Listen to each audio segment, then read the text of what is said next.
the Rockies squeaked by the Cardinals in Game 1 last night here at Busch Stadium by a run as Scott Rowland and the Cardinals are trying to get this offense moving in the right direction. Clint Hurdle trying to move up in the West. The Cardinals trying to do so in the bottom right now in the Central Division. The Cardinals and the Rockies, it's Game 2 tonight on FSN Midwest. With my partner Al Verboski, I'm Dan McLaughlin. Welcome to the broadcast booth. And when you think about the St. Louis Cardinals, Al, this is a team that certainly is struggling offensively. Last night, wow, only 4 hits. 4 hits, and then complicating that because they're all 4 singles. But, you know, situational hitting is probably the toughest thing. Trying to get that runner in from third base with less than 2 outs. Scott Rowland fails in this attempt. Shallow fly ball to left field. Taguchi can't score. 9th inning, they had a golden shot, first and third with only 1 out. Ludwig gets jammed with this shot right to the first baseman, Helton, and it just continues, and look at this telling tale. Yeah, situational hitting is a big key as to why the Cardinals have struggled. Only 23 runs in that spot right there. That is worst in the major leagues. So the big question surrounding the Cardinals right now, Al, is how do they get this offense going? Well, it's a constant battle, and you have to fight your way out of it. You know, if this was not a talented team, you would say they can't get any better. But we know the defending champions have done it in the past. Too many proven hitters. It's just going to take some time, but they're going to have to do it themselves by fighting their way out of it. We thought Chris Carpenter would make this start tonight. That is not the case, obviously. From the bullpen, it is Brad Thompson. His second major league start comes tonight against the Rockies. We'll talk about that when we come back on FSN Midwest.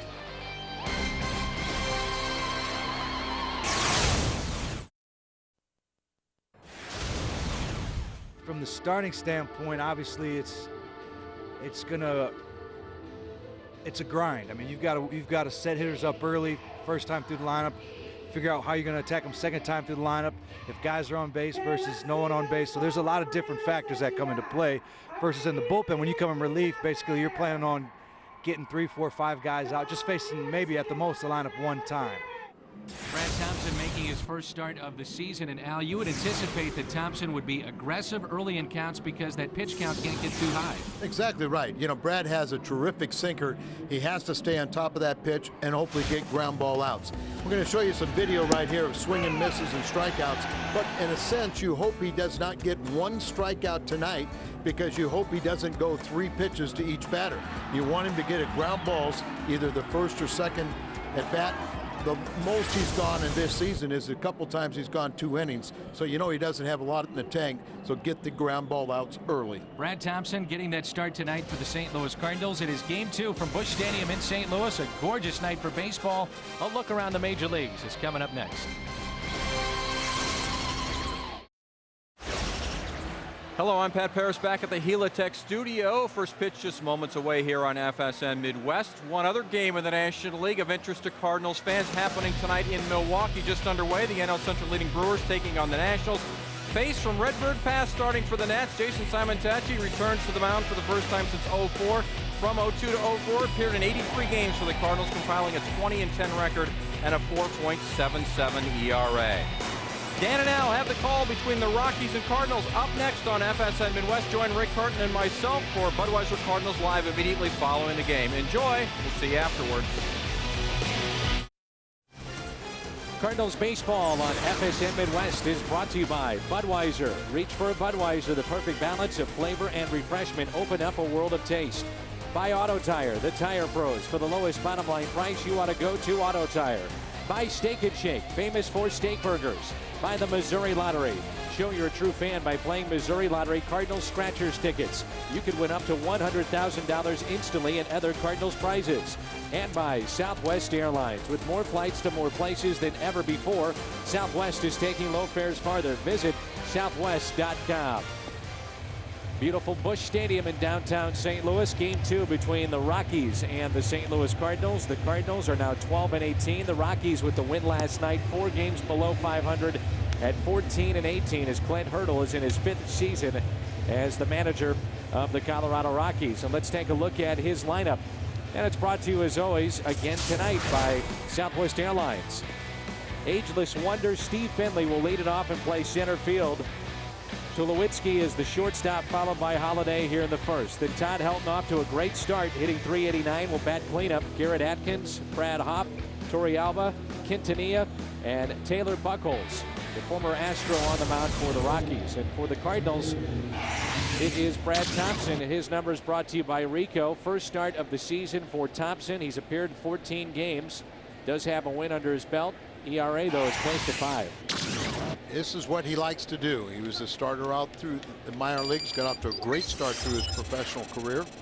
That scoreless streak. Strike one to Steve Finley, the center fielder, hitting 175 with 1 home run and 2 RBIs. 82 degrees here in St. Louis, and that one is sliced out of play. Do you think the Rockies, Al, go in with an aggressive attitude against Thompson? He's not been great coming out of the bullpen, and they probably know in the back of their minds that he's going to be aggressive to stay in this game longer. Well, you'd like to think that he's going to come out there and attack the hitters, throw pitches in the strike zone, so I'm sure they're going to be ready. 0-2 pitch, tails in, but it's a ball. Good pitch right there, and I think if he keeps on throwing it, some of those pitches will be called a strike. Glenn Hurdle's seen his team really pick it up offensively. A lot of that due to their cleanup man, as that one is ripped down the right field line and just fouled.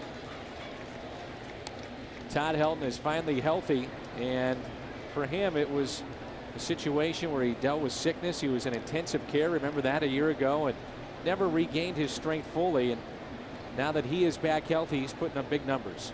Todd's going crazy. Holliday's going crazy. Middle of their lineup is pretty good when you look at Holliday, Helton, Atkins, and Hop. Then you had that young shortstop, Tulowitzki, and you know he's been on fire of late. 2 balls and 2 strikes. With their pitching, particularly out of their bullpen, is of course of a couple days they lost 3 relievers. Ground ball hit to second. Hopefully we see a lot of that tonight. Ground balls as Brad Thompson gets Steve Finley to start the game. Let's take a look at the Cardinals defense. Brought to you by Auto Tire. Duncan in left, Edmonds in center. Ryan Ludwig is in right. Scott Rowland at third, David Eckstein at short. Adam Kennedy is the second baseman with Pujols over at first. Yadier Molina is behind the plate. Around the horn brought to you by Auto Tire. Tulowitzki is hitting .259, their shortstop. Couple of home runs, 14 driven in. First pitch, grounded to his counterpart. Eckstein, low throw, 2 away. This is what you like to see. If you're Tony La Russa, ground ball after ground ball to start this game from Brad Thompson. Well, first of all, that's his strength. He's got a very good sinking fastball. I mean, he stays on top of his pitches, and that has a little bit of the mechanical flaw that he had. But there you see, look at that action. It's not only moving down, but it's sliding, you know, that one from the outside toward the middle of the plate, but down where you just pound it in the dirt. Here's Holliday. Hitting .363, 5 home runs, 26 driven in. The left fielder for the Rockies. How do you have an over yesterday? Hard to believe that the way that he's gotten off to this start in 2007. A liner past Pujols, that'll go to the corner. Matt Holliday on his way to second base. Well, he's hit over 400 against the Cardinals.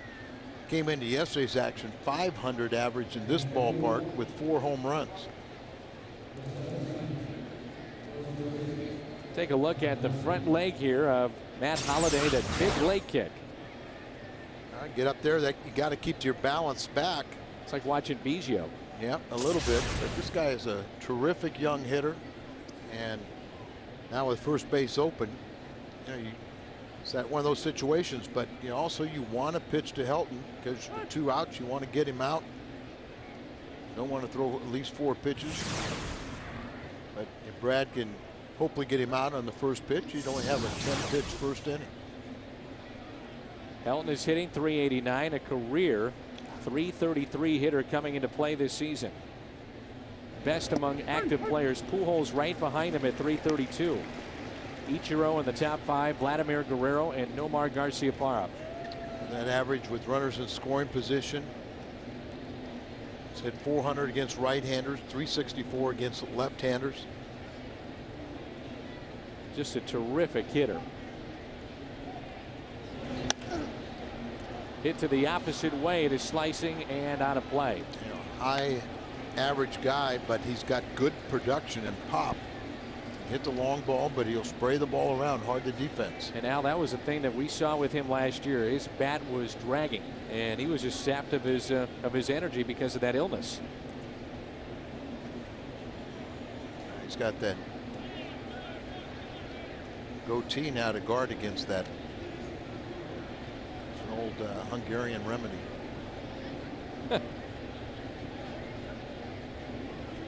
What else does it work on? Keeps gypsies away. 1 ball and 2 strikes. Andres Galarraga was still putting up big numbers for the Rockies, and they got rid of him to make room for Todd Helton. See how they pretty much straight away in the outfield, but just shade a little bit in left field towards the line. Hit to Scott Rowland, throws off balance to Pujols. Holliday stranded at second. Thompson threw a half inning. There's no score. Before nightfall hits here in St. Louis, little work on the old courthouse. What a great shot that is with the arch in the background, the old courthouse. Terrific. Take a look at the Cardinals lineup brought to you by Southwest Airlines. Kennedy, Ludwig, and Pujols. And how about this? Duncan is now batting cleanup tonight. Ludwig in the second spot. Rowland drops down. Then Edmonds, Molina, Eckstein, and Thompson. You see what David Eckstein has done with runners in scoring position this season. His first year with the Cardinals, he led the league with runners in scoring position. Taylor Buchholz, we saw him with Houston. Came over to Colorado. Numbers aren't very good. A ERA over 8. He started in the bullpen, and he is their 7th pitcher they've used in the rotation this year. Beautiful night here in St. Louis. Glad you're with us. Adam Kennedy is in the leadoff spot. He had 3 hits from this spot on Sunday. Hits it hard, but right to Todd Helton. Brings in Ryan Ludwig, who's hitting just 125. But how about this? Dropping Duncan behind Pujols, trying to give him a little protection. We'll talk about that in a moment. The Rockies D brought to you by Auto Tire. 3 career starts for Buchholz against the Cardinals. He's 1-1. Holliday, Finley, and Hopp in the outfield. Atkins, Tulowitzki, Quintanilla, and Helton along the infield. And Yorvit Torrealba is behind the plate. Well, initially, Tony La Russa was going to move Duncan into cleanup spot, put Edmonds in the second spot. But then with the fact the Rockies have 3 relievers. Ludwig with a base hit up the middle. Now the Cardinals feel that they're going to get pitches up in the zone and move Ludwig there. Right-handed batters are batting .419 before this base hit. But fastballs up in the zone, out over the middle of the plate is what Al McRae thinks his hitters are going to get. I think what's going to be interesting too, Al, is to watch how Pujols is pitched here. And then following that, Duncan is going to be pitched, because Chris Duncan is in the best spot in baseball, hitting in front of Albert. Well, we said he was in front of him. It was the best spot, but now these two, you're looking for any combination of trying to get hits back to back. And so you put Duncan in an RBI slot.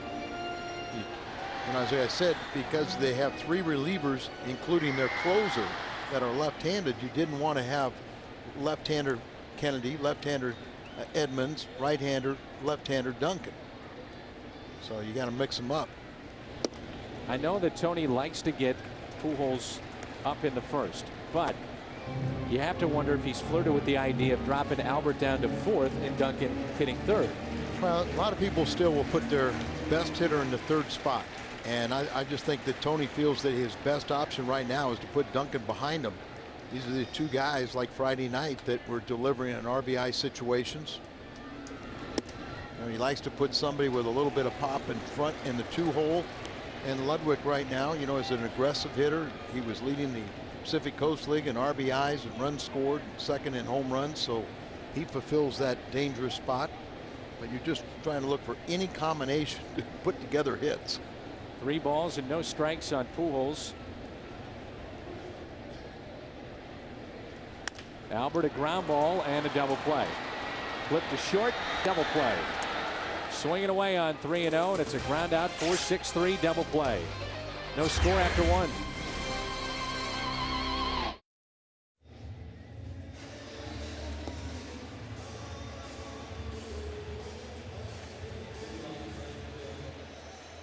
No score after 1 inning as we move to the top of the second. Gary Bennett has been kind enough to provide us with our 4 keys to victory for the Cardinals.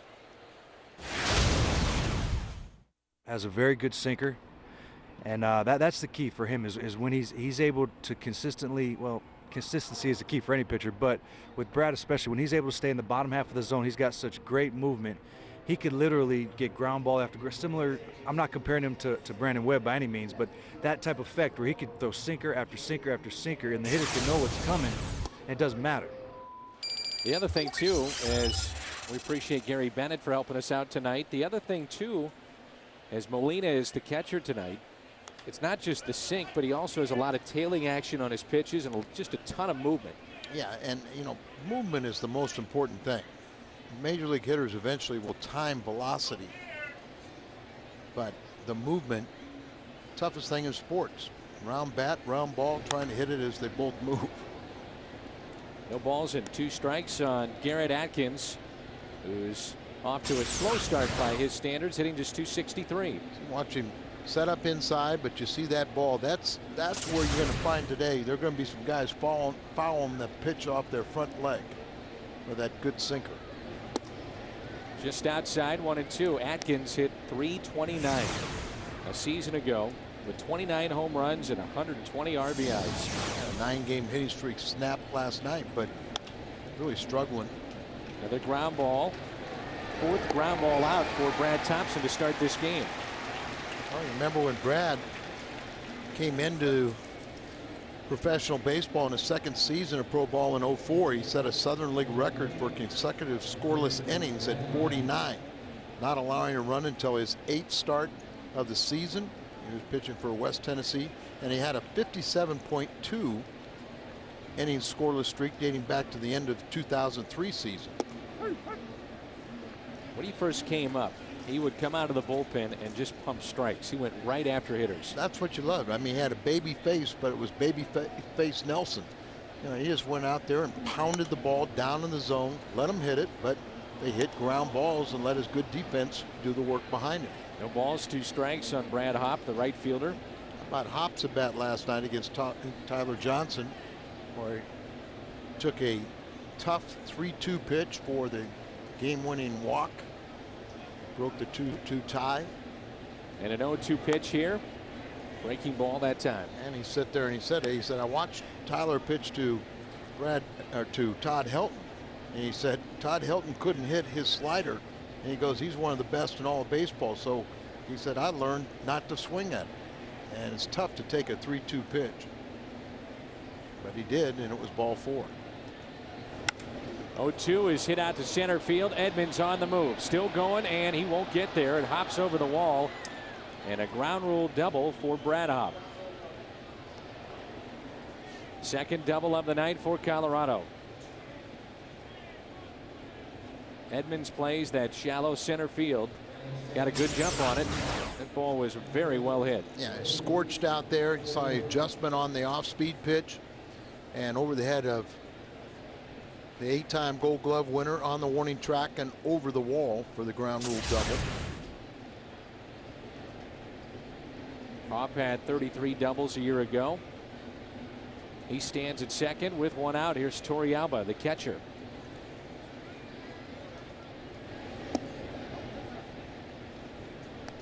He's got 11 RBIs already, and 9 of those in the last 14 games. But he's also hit 162 in his last 11. Rockies off to a slow start, just like the Cardinals. Colorado is 14-18, and now this was supposed to be the year, 2007, where they got over the hump. They got away from some of the big money contracts of players that are no longer wearing that uniform and freed from some of that salary and that cloud that just kind of was over the organization. Just hung over the organization. Now they figured this was the chance to do it. And they've got to deal with some injuries right now. Kat Matsui was hitting the ball extremely well. The second baseman, he's out on the disabled list. Tavares has been out, their center fielder, for a few games with a groin injury. Probably won't play in this series. And they have some injuries to their pitching, but they have some hit. So look at your Sonic pitch count here. It's number 26. 19 of those 26 are strikes, so he's trying to pump in their pitches.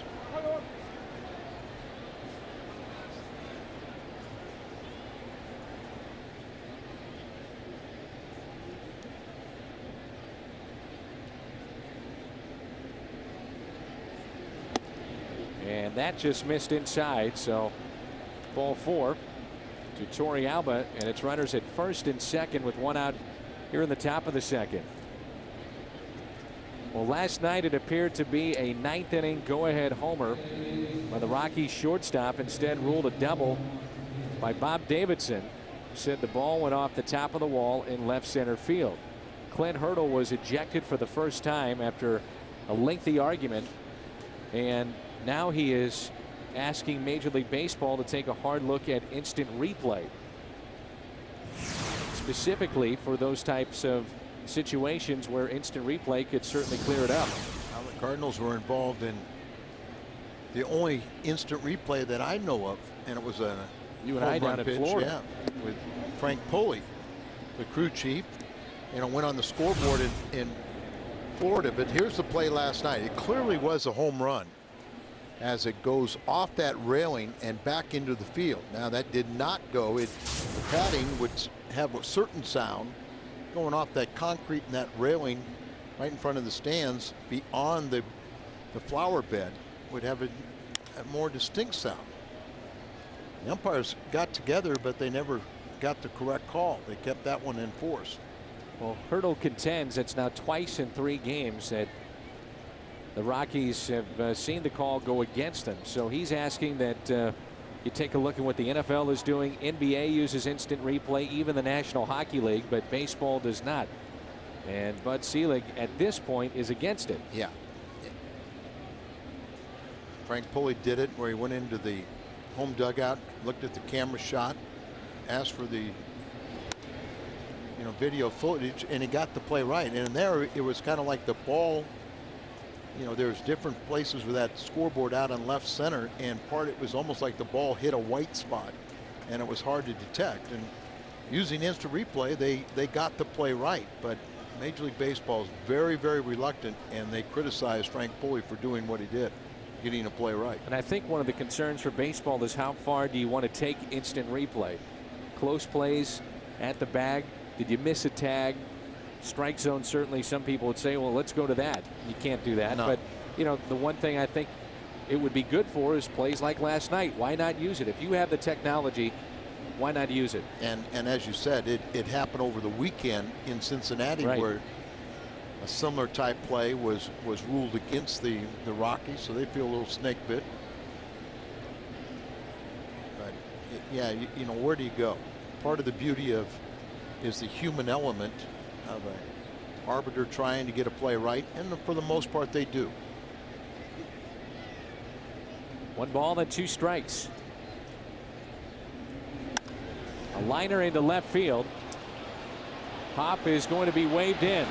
Throw into left is in time. Goodbye. He got him. Held on to by Molina. Chris Duncan gets Hop trying to score after the single.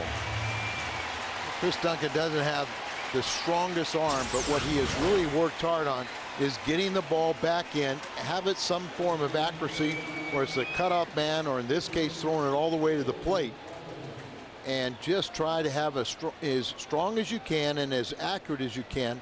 And I think he now leads the team in assists. Gives you an idea that teams are going to run on Duncan after that hard hit ball to left, and I was a little surprised they waved him in, but they're going to test Mr. Duncan in left. I was a little surprised that it took that long for him to get to the plate, because I thought he had no chance at retiring Hop, but Duncan gets his 3rd assist. So runners now at first and third with 2 outs here in the second inning. No score. Taylor Buckles is hitting .250 on the year. No home runs, no RBIs. Pretty good trade. Tonight's starting pitcher, tomorrow's starting pitcher, and their everyday center fielder in the Jason Jennings deal, who's a potential free agent. And I would have to think, if he's smart, he wasn't going to re-sign with Colorado Rockies. And he is hurt right now for Houston. Yeah, some pitchers will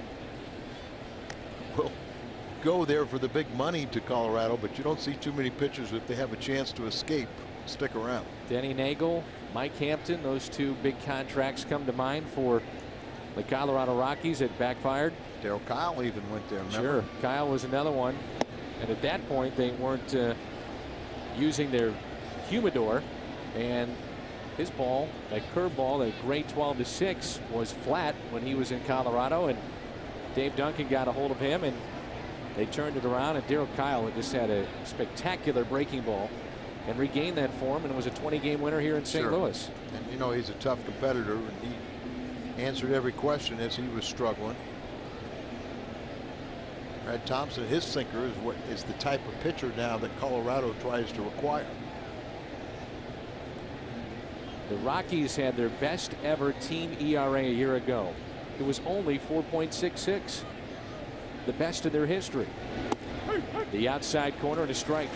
And they have a chance to better that mark, one with the use of the humidor, and you can explain that later, but also the fact they got the best defense right now in the National League.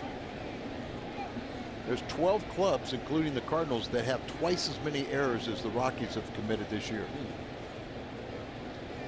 2 balls and 2 strikes. 2 runners on here in the second. No score. The outside corner, he got him. Punched him out on strikes. First strikeout for Brad Thompson. The Rockies have stranded 3. 2 up for the Cardinals. The big bat of Duncan, Scott Rowland, and Jim Edmonds. 4, 5, and 6 in the lineup coming up. Panasonic Plasma, speed of sports replay, no score. As we move to the bottom of the second, Brad Thompson gives up the single to Quintanilla, and all of a sudden here comes the runner, Brad Hoppen, thrown out by Chris Duncan from left. 0-0, and just like that you make a good play defensively, and then you lead off the bottom half of your inning. And then you hope the worms turn. You hope a good defensive play leads to, as you said, an offensive onslaught. Cardinals could really use that. Couldn't jump out to a lead because they have been far. There's been a big distance between times when the Cardinals had a lead, and of course the magic numbers, 4 runs. They score 4 runs, they have a good chance they're going to win. No score here in the second inning, and the first pitch to Duncan is a breaking ball. In this spot, would you anticipate Chris Duncan seeing more off-speed pitches or curveballs, changeups, because he's not hitting in front of Albert Pujols? You know, at first we used to think that Chris Duncan was going to see a lot of fastballs for that reason, and that was part of the thinking. You know, he's a better fastball hitter. But I think now that he's shown that he's an outstanding young hitter, I think pitchers have to worry about getting him out with their best stuff. 1-1 pitch, fastball, popped up left side, foul territory. Atkins there, and he makes the catch. Well, come on down to Busch Stadium this week. Of course, we have tickets remaining for the game tomorrow, and some box seats are still available at STLCardinals.com. And then we head out of town for a long road trip. San Diego, Los Angeles, and Detroit. The good seats still available for the day game tomorrow. If you can't make it down, we'll have it right here on FSN Midwest. Here's Scott Rowland hitting just .208, 2 home runs, and 13 RBIs.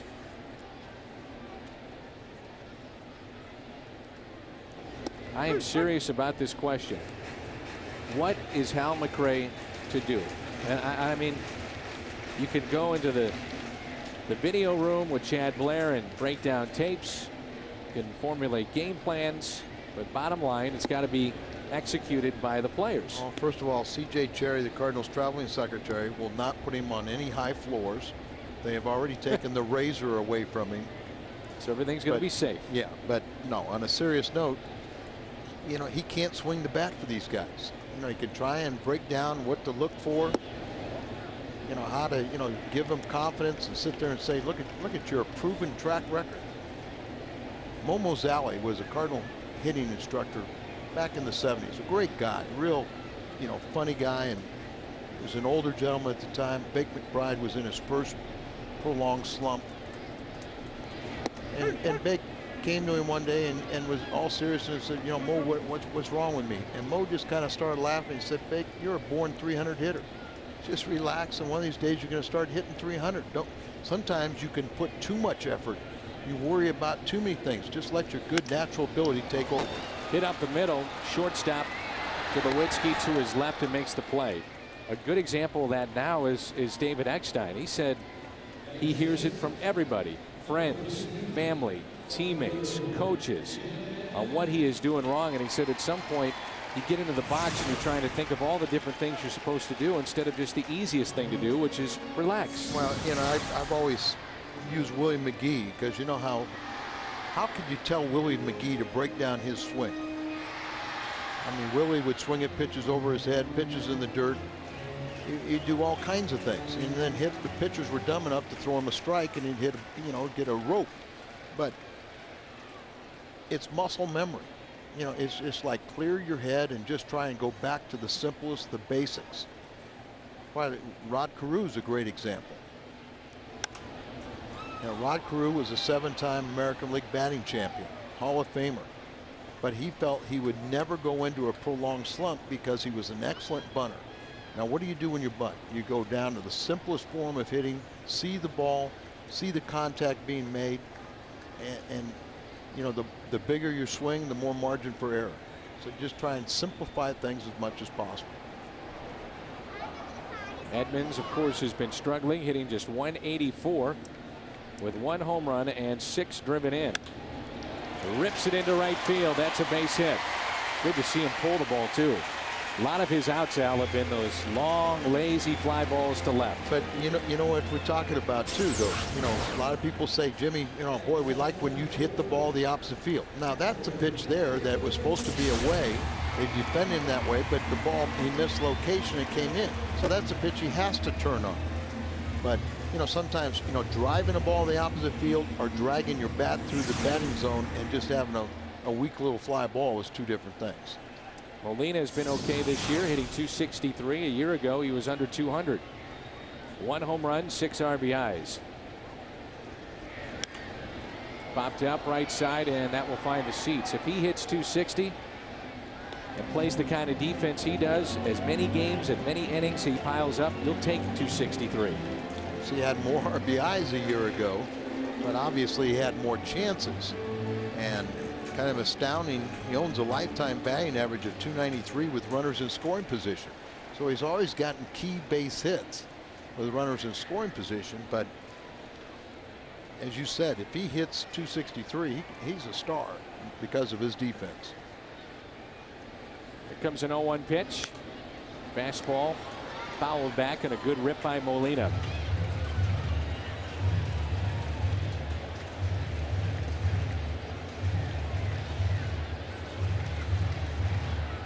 Rusa just trying to do everything he can, and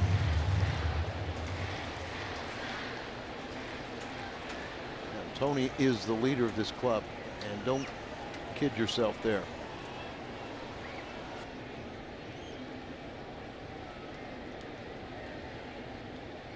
No balls and 2 strikes on Yadier Molina.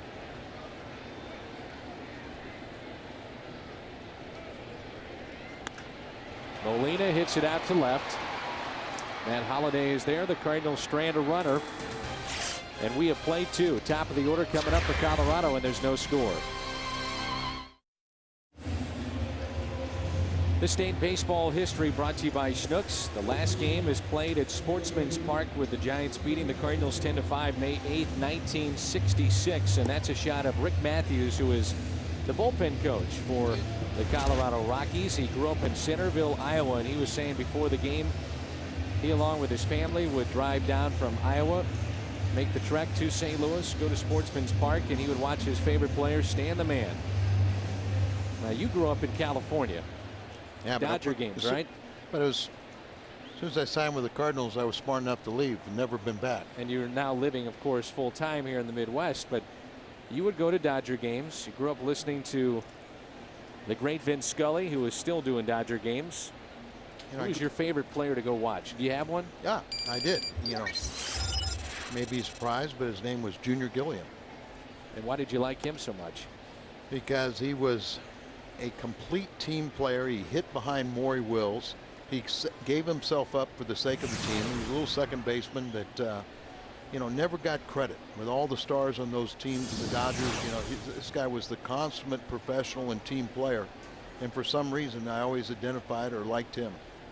There's Steve Fenley, the center fielder for Colorado, well traveled now, many years in the major leagues.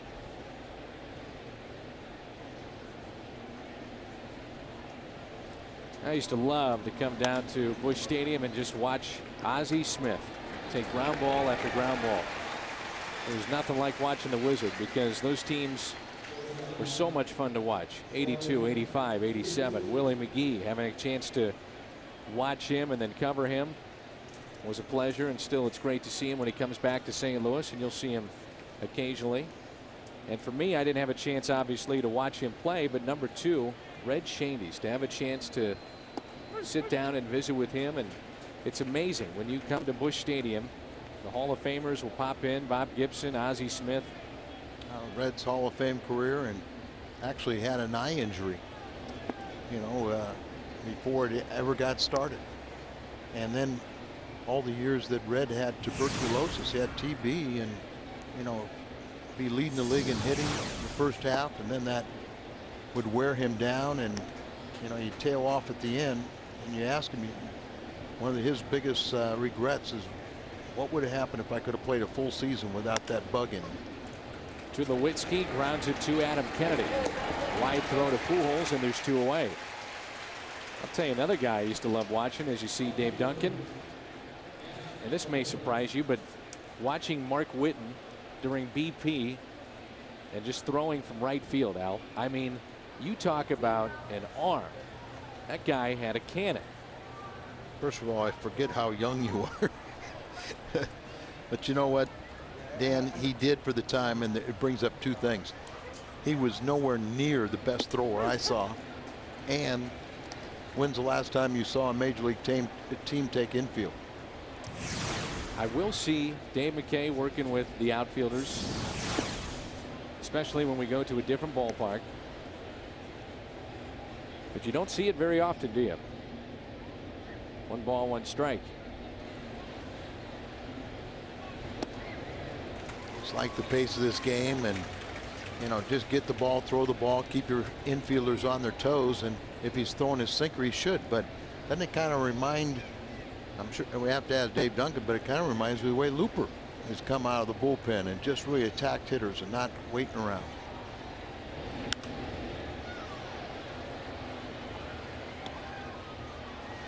Now, I actually felt old tonight.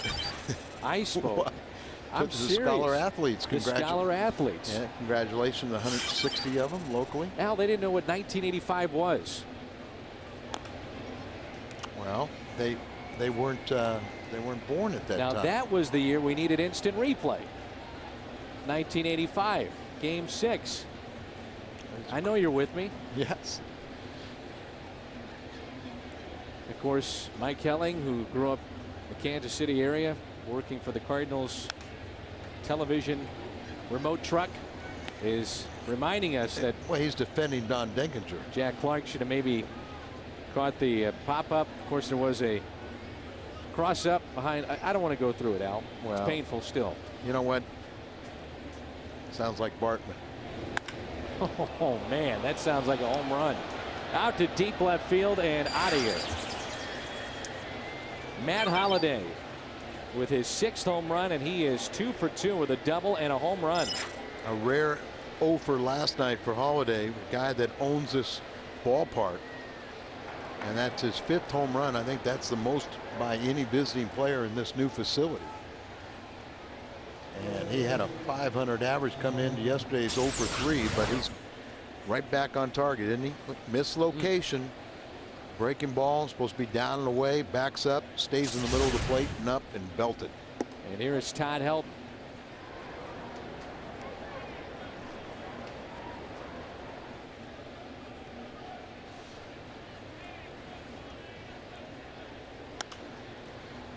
And these Cardinal pitchers, and it's a You know, you win as a team, you lose as a team. You don't want to point any fingers, but there's kind of these young pitchers kind of feel like they get behind and they all of a sudden slump their shoulders and figure if they give up another run or two, you know, there's no way the offense can come back. It's a helpless feeling, and it's something you got to guard against to minimize. That home run's already gone. Just don't complicate it by throwing up a crooked number. The 1-1 pitch is grounded up the middle, backhanded by Kennedy. Nope, off his glove and into center. A base hit for Todd Helton. He's 1 for 2. Once again, that shift we put on almost with every left-hander beats the defense. Kennedy's at his straightaway second base. You don't even see him in this shot. If he's playing where he normally plays, you see how deep he is and pulled into the hole. He makes that play standing on the dirt and throws Helton out by 4 steps. Atkins is grounded out to third. Pitch misses in. Pitch count for Brad Thompson at 55 here with 2 outs in the 3rd inning. Sometimes you will see Brad Thompson kind of lose his emotions a little bit on the mound, especially when he comes off the mound. You'll see it. That's a rocket up the middle. Kennedy. Oh, what a play. Kennedy with the stop before it made it to center field, and a forced play at second. But the home run by Matt Holliday, his 6th, and it's 1-0. 1-0 Colorado as we move to the bottom of the 3rd.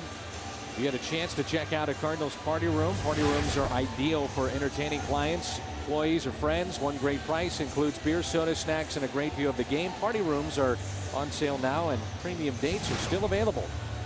Find out more at stlcardinals.com. Matt Holliday with his 6th home run. He's 2 for 2 on the night. 1-0 Colorado. 8, 9, and 1 in the order for St. Louis as David Eckstein leads it off. And David Eckstein is the Cardinals' leadoff hitter. Just a matter of time before he is reinserted in that spot. Tony's seen some improvement.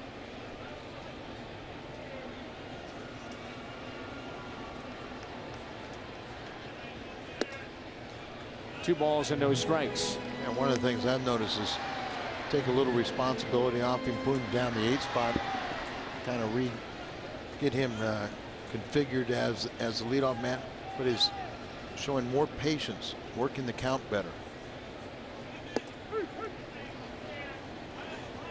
We always marveled how he was not afraid to hit with 2 strikes, but he was slumping and going after pitches early in the count, getting himself out. 2-1 pitch to David Eckstein. Hits it out to left. Holliday there for the first out.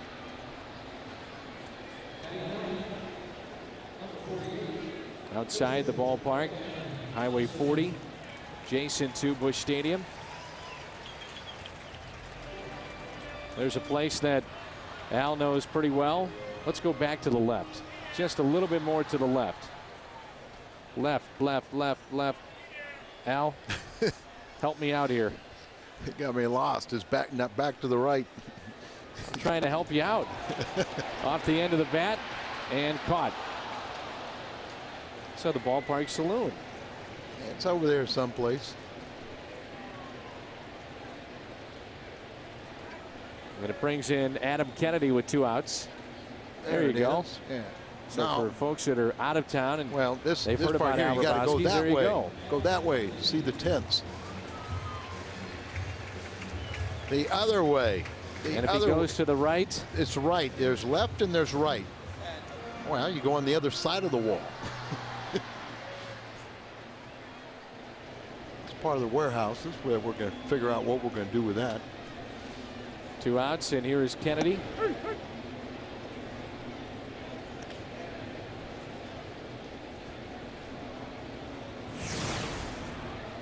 Kennedy grounded out back in the first. The first pitch that he saw.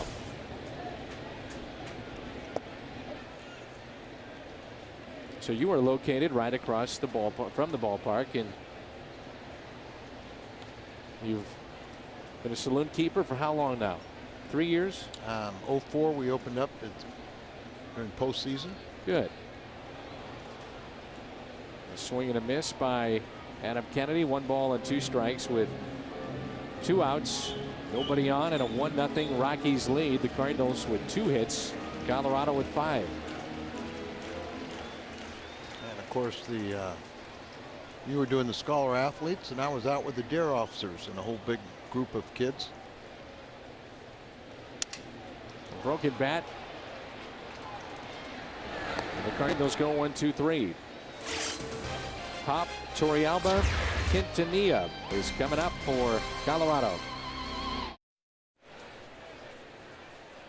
Brad Hop, Torrealba, Quintanilla for Colorado. They lead it by the score of 1-0. That tails in for a strike here to start the 4th. Your buddy Jamie Quirk is on the bench for Clint Hurdle. Yeah, Jamie been around a long time. Former number draft pick of Kansas City. 18th overall back in 1972. Great high school quarterback. Looked like he was about on his way to Notre Dame, but had over 100, I think over 100 major college offers. You would think as many years he's had in the game, at some point he's going to get a shot at managing. He's a bench coach, and of course the smartest thing he ever did was become a backup catcher. Brad Hop is 2 for 2. Saw action with the Brewers, the Cardinals, White Sox, Cleveland, Yankees, Baltimore, Oakland. Played on 6 league championship series teams and 3 World Series clubs. Quite a career for Jamie Quirk. Susan G. Komen Race for the Cure returns on Saturday, June 16th, and we are forming a team and want you to join in. For the first time, FSN Midwest partners with the St. Louis Blues as we race for the cure. And joining the FSN Midwest St. Louis Blues team will even get you a special t-shirt. You'll have access to a special pre-race festivities, and the entry fee is only $20. Tough to turn 2, we shall see. They did it. With the catcher running, Kennedy is able to turn the double play. Well, the ball was hit so sharply, but watch Scott Rowland. It came up on him a little bit, had a little trouble with exchange, and Kennedy with that step on the bag, back pedal, push off, and get something on the throw gets him right there. But part of the essence of a double play is the ball has to be hit fairly hard to get to that fielder quick enough so he can turn 2. And then a good turn by the pivot man. By the way, Bernie Federico and Bernadette, Bernie's wife, will represent FSN Midwest as captains for the Susan G. Komen Race for the Cure. And that again is on June 16th, and you can sign up at stlblues.com. Duncan going back, and he makes the catch. John Davidson, the president of the St. Louis Blues, in attendance tonight on our pregame show this evening earlier. This portion of Cardinal baseball on FSN Midwest is brought to you by Kia Motors. Kia, the power to surprise. By Rico, move your ideas forward with Rico dependability. And by Sonic, it's not just good, it's Sonic good. With my partner Al Verboski, I'm Dan McLaughlin. Nice crowd on hand here at Busch Stadium. Saw that gentleman outside the Cardinals Club. Saw the river up. They've got flood warnings on the Missouri. Not supposed to be as bad as '93. Remember how devastating that was? Terrible. Really, between the Mississippi and Missouri, you know, there was areas where they had just transversed the 6 miles that were in between them. It was just floodwaters all the way across. There's Ryan Ludwig to lead off the bottom of the 4th. Brother Eric was with the Cardinals for about a month or so. Yeah, and then he was involved in the Mark McGuire deal.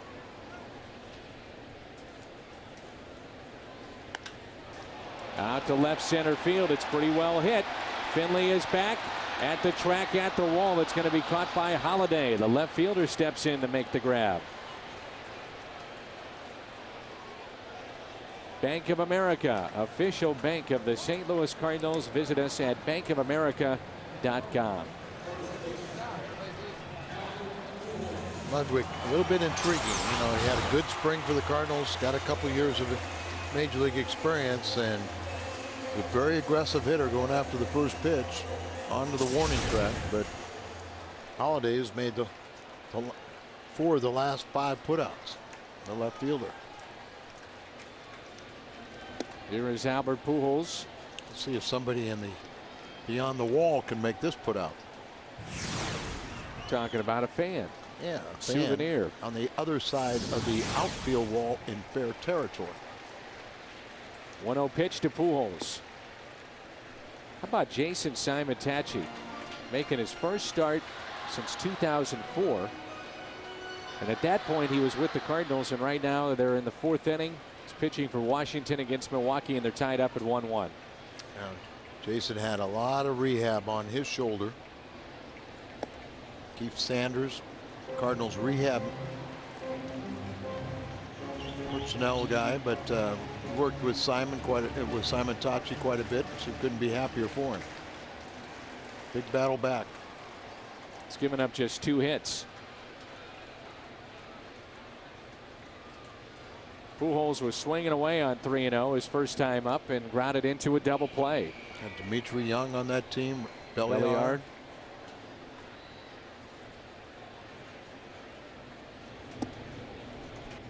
And that is ball 4. The Cardinals have just 2 hits. 3 base runners, including Pujols now. So 6 hits, 12 innings so far against Colorado in this series. Tony Russo talking about one of the bugaboos, you know, the last, gosh, I don't know how long it is. It's over 50 innings. They've only scored in 3 of those 50 innings. And Tony said, at a minimum, you want to score 3 times a game in 3 different innings. Buchholz is only at 34 pitches so far. And that's one of the problems right now for the Cardinals, is just trying to grind out at bats. We haven't seen a lot of that. Well, he's making his 3rd start, so he's conditioning his arm for the rotation.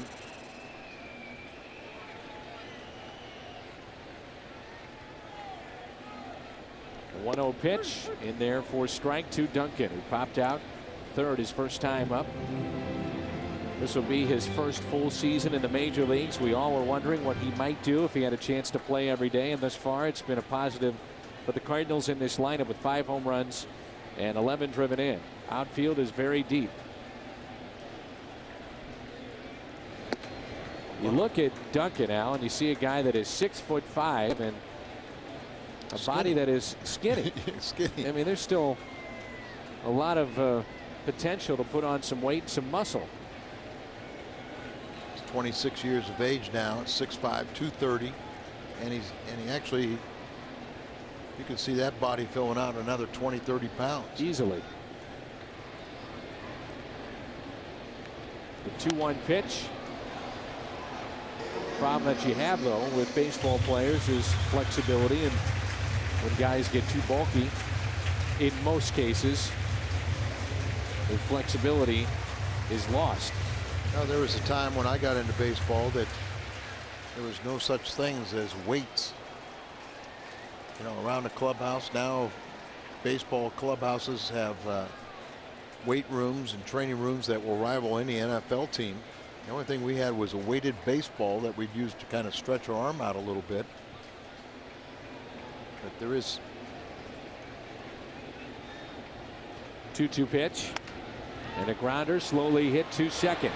They get the lead man, and that's it. That's Pujols. And there's 2 outs.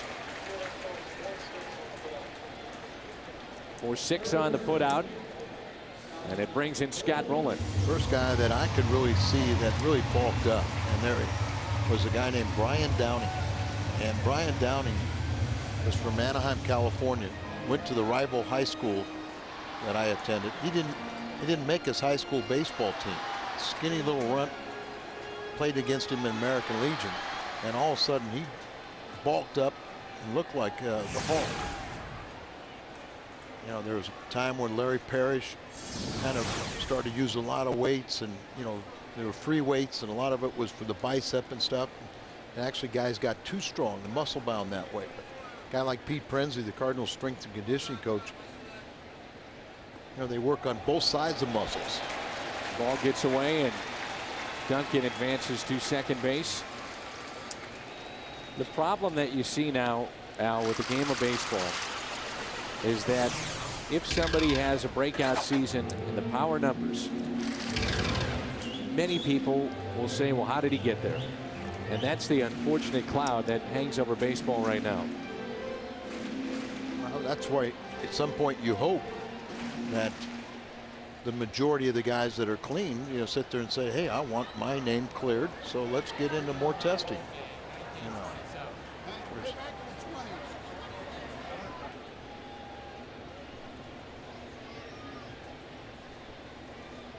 Here's a 1-0 pitch to Scott Rowland.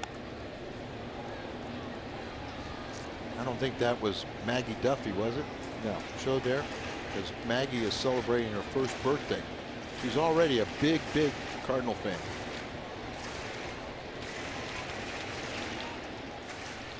But that is what hangs over this game right now for anybody that puts up very good numbers offensively in the power department.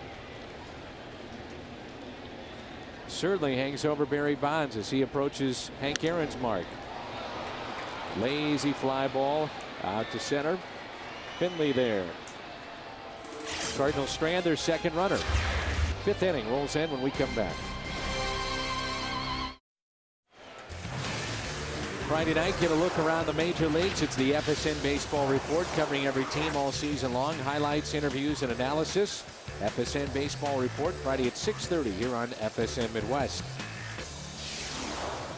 And we will be in San Diego this Friday, Saturday, and Sunday. Then Los Angeles for 3, a day off, and then we head to the Motor City in Detroit. Rematch of last year's World Series.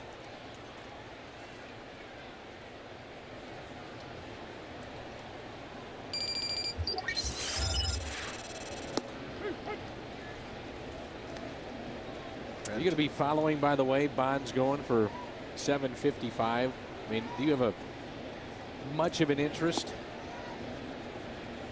I mean, certainly it's. Yeah, I mean it's a historic great and it's a historic baseball milestone, mark, but you know, as it is, yes and no. But not to the point where I know exactly where I was when Hank Aaron broke the record. Along with all my teammates, we had just flown into New York, got into the hotel, ran into, it was an off day for us, ran into the lobby bar and saw him hit 7-15. Buchholz, leadoff man for the Rockies. I just don't think fans really care outside of San Francisco. Hank Aaron has already said he will not be there. Pitch outside by Thompson. And the count runs full on the pitcher.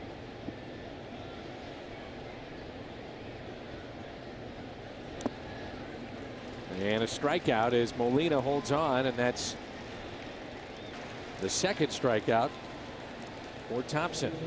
World Championship fan jewelry collection is now available at the Cardinals team store at 8th and Clark, or by calling 1-877-CHAMP-06 or STLCardinals.com.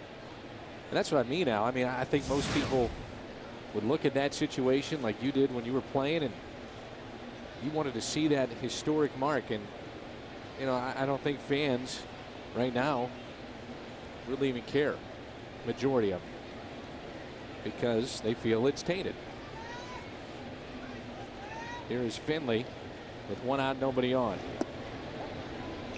If I'm not mistaken, you know, Barry said not knowingly he's taken steroids, but almost somewhat of a admission that not knowingly he had taken them, but he's taken them. So it's not tainted, it is tainted, or you know, suspicion of being tainted. He's a terrific player, you know. I mean, he was a great player before steroids, and just a shame if he did take them. 2 balls and 1 strike.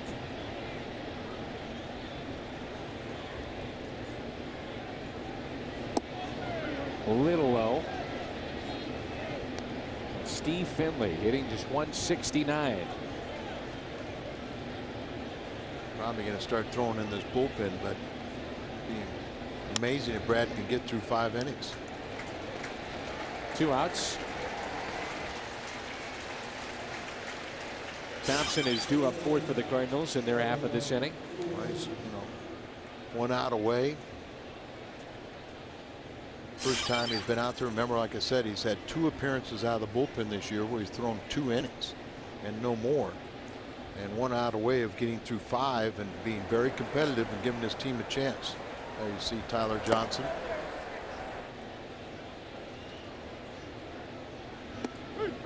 Strike on the outside corner. Tulowitzki. Grounded to short, grounded out to second. Sure, the best thing for Tyler Johnson is to get right back out there, Al, after what took place last night. He's fine.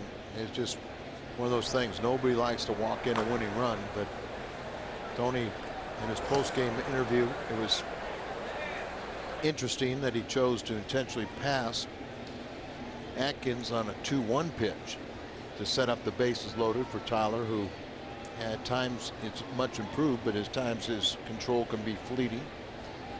But Tony's decision was, are you going to let the right-handed Garrett Atkins beat you, or are you going to let Brad Hopp? He chose to have Brad Hopp be the one, and with the bases loaded walk,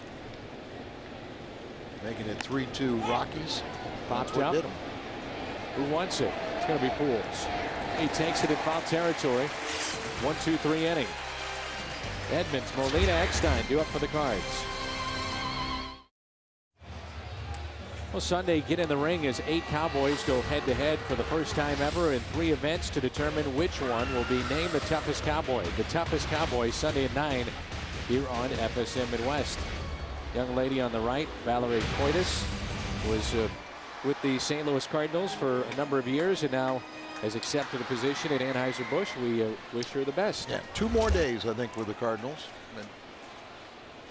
And should be in sports marketing, I believe, with Anheuser-Busch. Here is Edmonds to lead it off here in the 5th. Single to right his first time up. Looks at a breaking ball and a strike.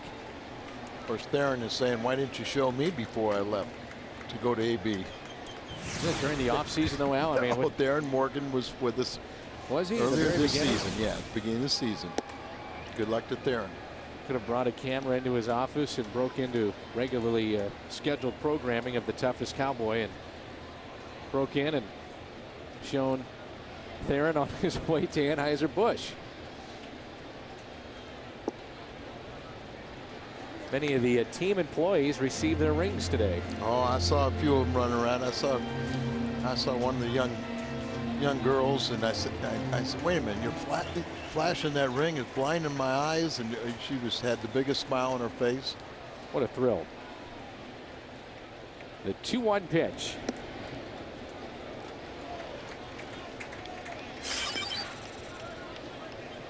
Pitch speeds this at bat brought to you by Panasonic. 79, 91, 83, and 89. Fastballs and sliders. Cardinals felt he'd make some mistakes out over the plate. Edmonds pulls it for a base hit. Hey, Jimmy's 2 for 2. Now, we have talked about it time and again, but this team goes as Edmonds, Rolen, and Pujols go. I mean, those 3 have to hit. Well, and people might think about it, but they have to have the most responsibility. They're getting the most money, and along with the higher salary comes more responsibility. It also is nice, though, if they can have people hitting in front of them, so when they come in, they can drive in some runs, because that's their job. They're the RBI producers. Molina fly to left his first time up. He's 0 for 1. Yadier pops it up.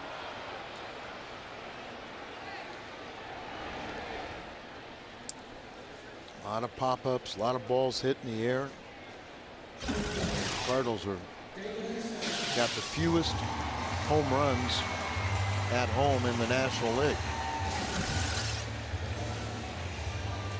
Eckstein is fly to left. Just wonder if that's the fewest home runs in the league now. period. Now Washington's hit 13 total. Los Angeles is equal to 17 along with Colorado. Well, they got Colorado has hit 18 home runs now with their home run tonight.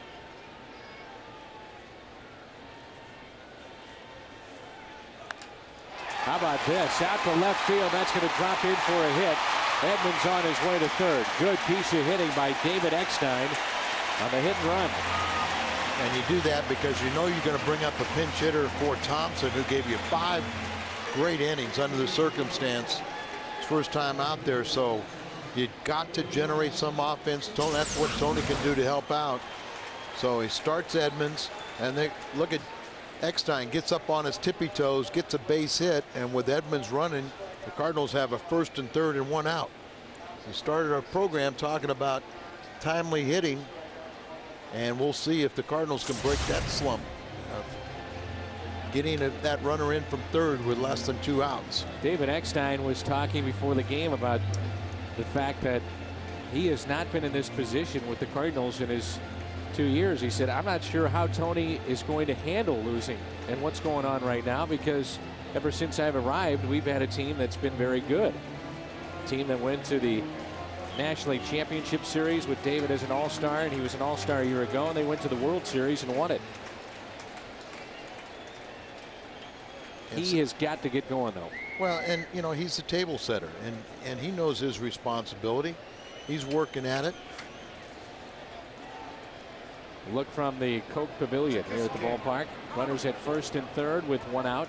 Like I said, we talked about this in the open about how the Cardinals have had struggled trying to get that runner in from third. Let's hope those struggles are over. Skip Schumacher looks at a breaking ball to start his at bat. Hitting .238, no home runs, 3 RBIs. He had his average up to .280 when he made a start and picked up 3 hits in 1 game, and then 2 days later picked up 3 hits in another.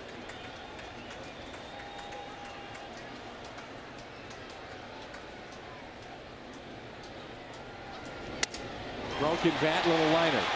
This is what we talked about. It's dropped. They're going to say no. No.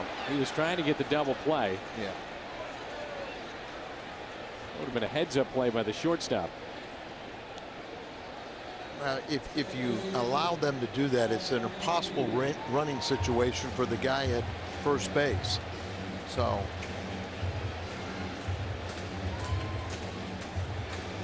David Eckstein did a good job not to get doubled off, or after the the appeared drop, but the umpires immediately ruled it a catch. Going along with situational hitting is pick me up at bats when you get the 2 out base hits. This is kind of a microcosm of how this Cardinals season has gone, how they just struggled.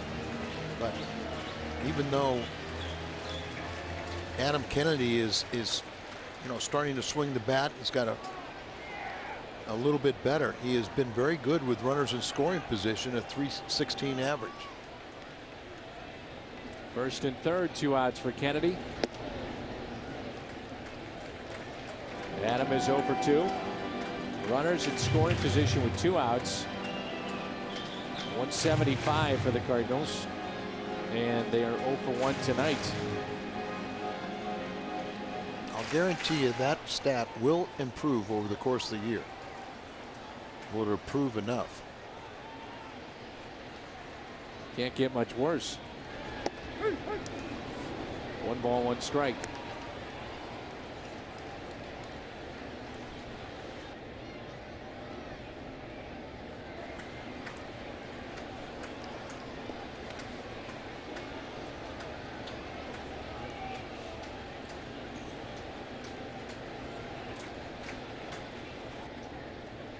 Here comes a 1-1 pitch to Kennedy instead of check on the runners.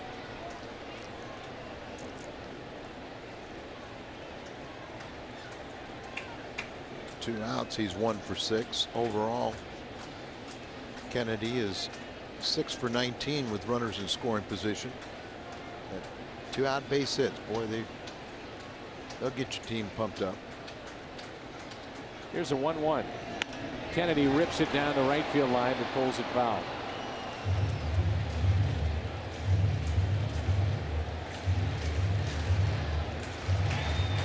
Alba out to talk to Buchholz.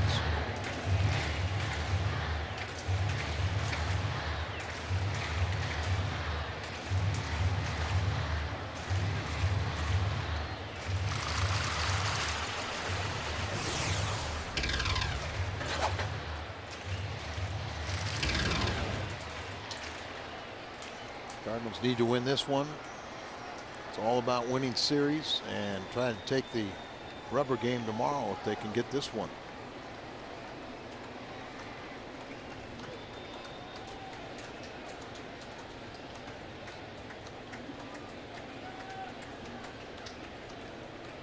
Kennedy in the hole, 1-2.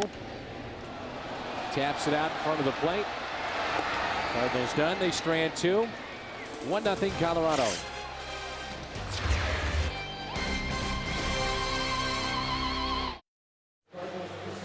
What's on Tap is brought to you by Bud Light. Bud Light, always worth it. Jason Hirsch will get the start for Colorado, and for the Cardinals it will be Adam Wainwright making his 7th start tomorrow. Earned a win in his last start on Friday against Houston in 6 innings. Adam is a 2-game winner this season. Both of his wins have been against the Houston Astros. So Tyler Johnson will take over this game. He's amongst the league leaders in appearances. Be the 18th time he's been in a ball game. Hopefully he'll do as well as Flores did last night. Thompson, 5 innings. This start this evening.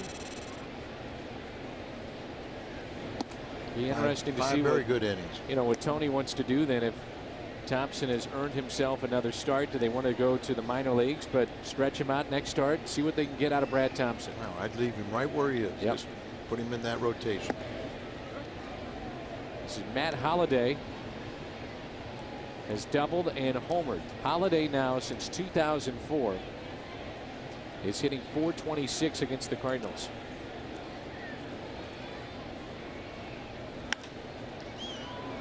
Down the right field line, it is slicing. This could be trouble.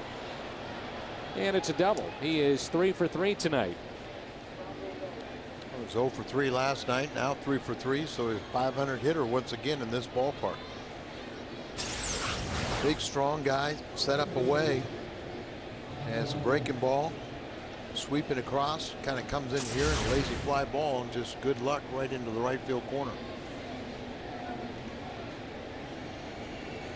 Jimenez is starting to throw right there, but got Todd Helton now, and then 2 of the next 3 guys are left-handed. But I'm talking about Thompson, whether he should be in there. I'm not concerned that much about the pitching. I'm concerned about the hitting, and the pitching will get that much better once you get hitting. Cardinals have not picked up 4 runs or more since April 26th. And now they've scored just 4 more runs in 7 games this season. That's it, 7. Fewest in the major leagues.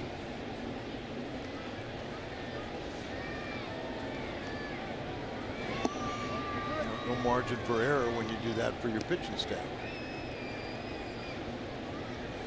Todd Helton has got the David Wells look going, minus about 100 pounds. Of course, Rockies last night was the first victory they've had where they've scored less than 4 runs. A 3-2 victory. 2-0 is lifted down the left field line. Duncan coming on. Yes, sir. What a catch. How about that? Gets a jump, and he's not afraid to sacrifice that big body at all. He's trying to do everything he can offensively, defensively, and another very, very nice play where the big guy lays out and makes a play. Tony has told me, he's like, he wants to get everyone, all of his veteran players playing like the rookie, playing like Chris Duncan. A sense of urgency, going out there trying to do everything you can to help this team win. And that's what Chris is doing. You don't always do it, but you sure see the effort from him. They're going to intentionally pass now Atkins after the terrific play by Duncan. And that is like a gravel out there that he was diving on. It's not like the soft grass or the dirt. It's a track to warn the players that they are near the wall. And the guy that really helped him out during this offseason and in spring training is Dave McKay. I know Larry Walker gets a lot of credit for helping out Duncan, and he deserves some of it, but Dave McKay is here day in and day out working with Chris Duncan. This copyrighted telecast is presented by the authority of the St. Louis Cardinals. Another look at that Duncan catch, and may not be reproduced or retransmitted in any form. The accounts and descriptions of this game may not be disseminated without the express written consent of the St. Louis Cardinals. Coming in on balls, Al, he has made the plays.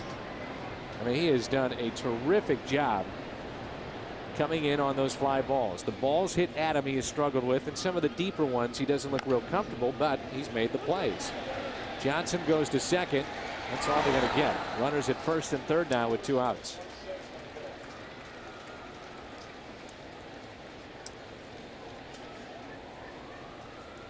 Another close play at second base, and we've seen a bunch of those here in this series. Same scenario as last night. He intentionally passed Atkins, who was erased there at second base on the force out, and he just as easy could have gotten Brad Hopp to do that last night. He might be still playing. So Johnson will exit. Runners at first and third. Jimenez coming in, the right-hander from the bullpen for St. Louis.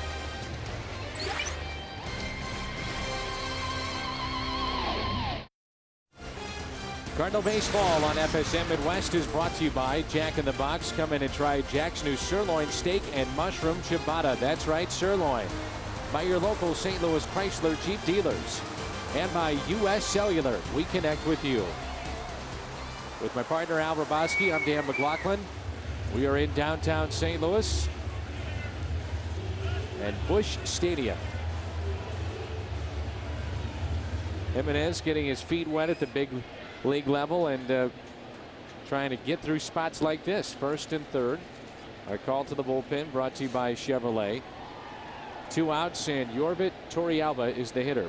It's one of those scenarios where the most important thing for a reliever is what do you do with the first man you face? You're coming in with men on base. Showing bunt.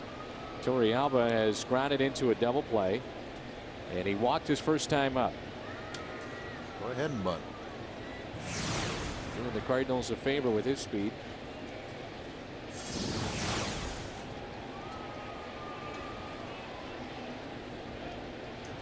Cardinals will have Ludwig, Pujols, and Duncan coming up.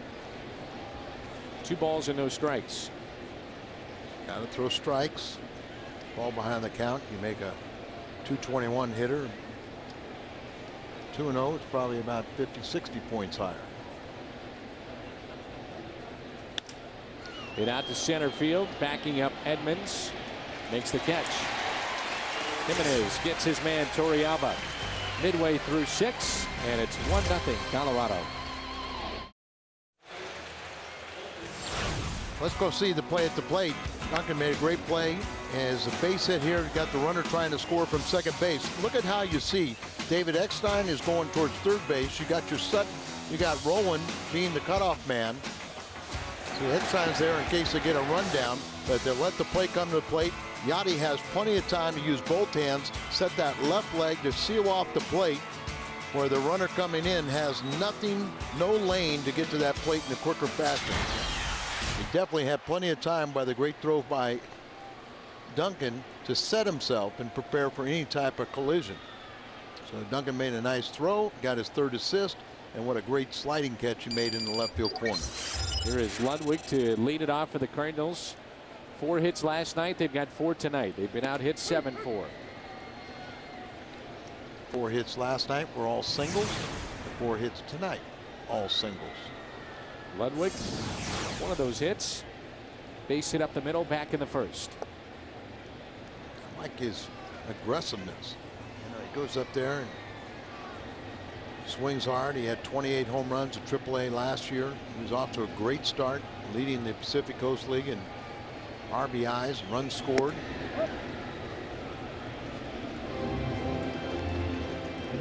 got in on him last night in the 9th inning with runners at first and third, but looks like you get the ball out over the plate. He likes to give it a whack. The Cardinals with at-bats tonight, not going deep into counts. It's 2-2. And Buchholz is still under 60 pitches. A lot of early counts, and a lot of times the Cardinals would just put weak fly balls in the air. One of the better shots was off the bat of Ludwig out in left center on the warning track last time up. The 2-2 pitch. Slowly hit to the shortstop. One away. Check out the Cardinals Alumni Kids Clinic, sponsored by Bank of America. Boys and girls ages 7 to 13 can learn baseball fundamentals from former Cardinal greats Danny Cox, Ken Reitz, Rick Horton, John Costello, Scott Cooper, Stan Royer, just to name a few. One-day baseball clinics this summer at St. Louis area ball fields. Number to call to find out more. It's a great way to teach your son or daughter the game of baseball or softball. 345-9891 or stocardinals.com. Milwaukee has jumped out to a 4-1 lead and batting in the 6th. Are they that good? Probably the Cordero was put on bereavement leave today for 3 to 7 days, so but they got Turnbull now take over the closing duties. And Turnbull, Al, has rediscovered his slider, and he is nasty. He's also rediscovered the strikeout. He leads all relievers in strikeouts. 1-0 pitch to Albert Pujols. Milwaukee is now 22-10 to start this season, and that is the best record in baseball. Boston is 20-10. 2 balls and a strike on Albert Pujols. Pujols tonight has grounded into a double play and walked back in the 4th. Everything's a little amiss. You know, pitches like the last one where Albert used to just crush that ball, and now a little tardier, a little out in front. Had the 12-game hitting streak, but he is 0 for 11 since that one was ended. 2-2. Going back to the previous pitch, Al, you were right on. I mean, that thing was right down the middle, and that's a pitch that Pujols normally deposits in the seats. Look at the difference in the home runs and RBIs. The 2-2 from a year ago. Reaching for it, grounds to third.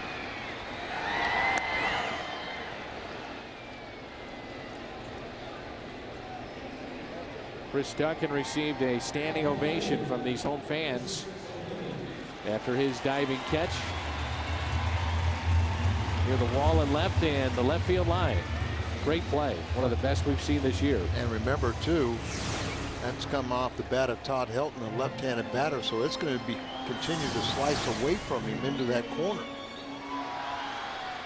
He's probably playing pretty far off the line too. Sure.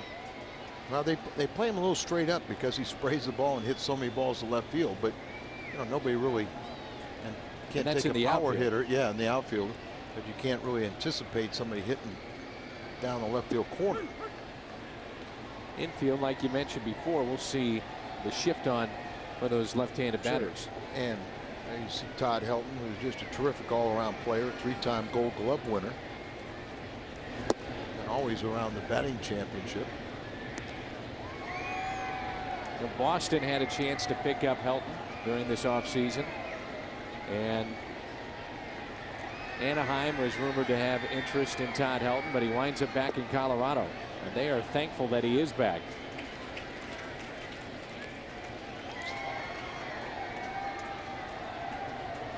He's back to being Todd Helton.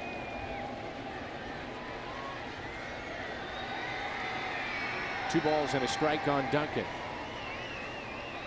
Duncan with 5 home runs on the year. Activity in the Colorado bullpen, a guy that is going to be interesting to see, Denny Batista. He's 2-0, the 1.93, the former Kansas City Royal, who throws about 98, 99 miles an hour, but They're really not sure at times where it's going.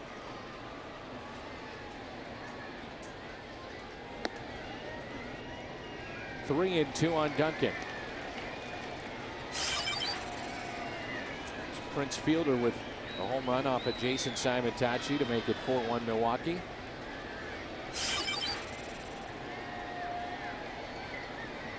Buchholz is due up second next inning in the 3-2 pitch, and he got him. A 76-mile-an-hour curveball, and Duncan was out in front and missed it. Rockies up by a run.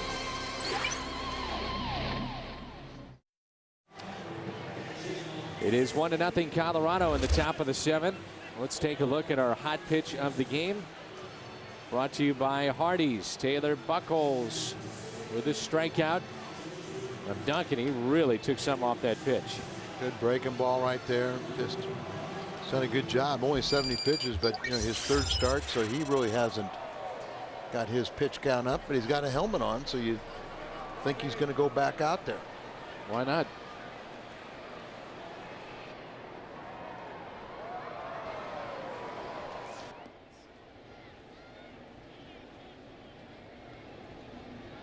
Quintanilla will lead it off for the Rockies. Jimenez still in there after getting the final out in the 6th inning. Quintanilla was recalled recently after Matsui got injured. Rockies were expecting big things from Kaz Matsui. Finished up last year on a high note. And I think he was off to a very good start for the Rockies. Matsui signed that $21 million deal with the Mets. Didn't work out. Reyes took over at short. Matsui didn't last very long at second base. And Roland has the first out.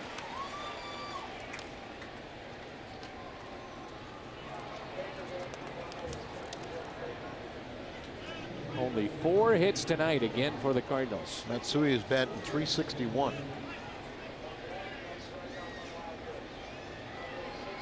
That's going to be it for Buchholz. Jeff Baker will be the pinch hitter. 1 home run, 3 RBIs on the season.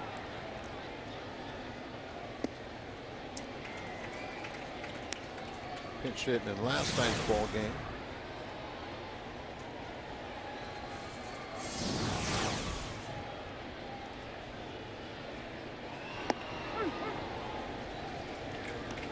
Buchholz is very good tonight. Just 4 hits allowed.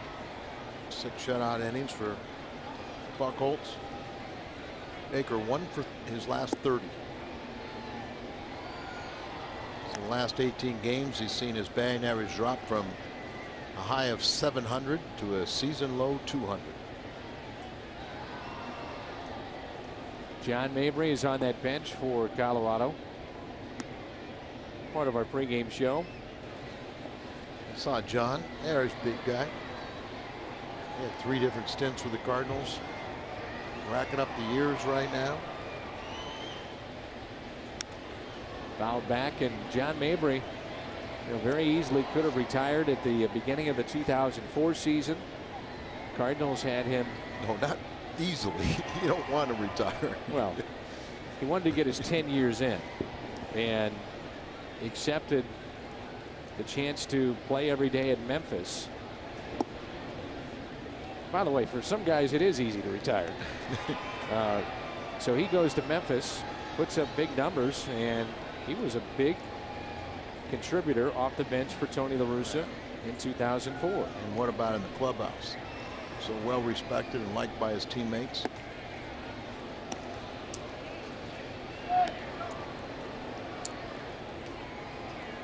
One out walk to Baker. Back to the top of the order, and Steve Finley, our Aflac trivia question.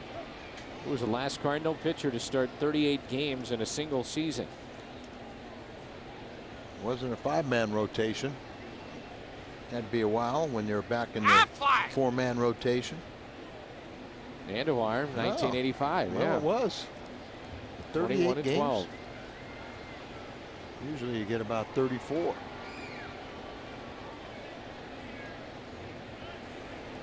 Surprised me.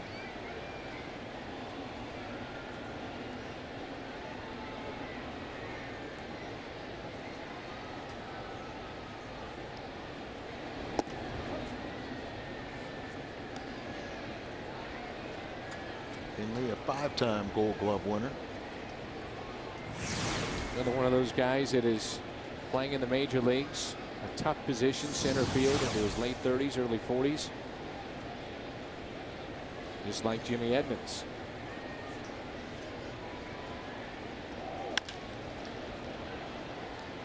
Runner from first was off with the pitch, and Finley is out number 2.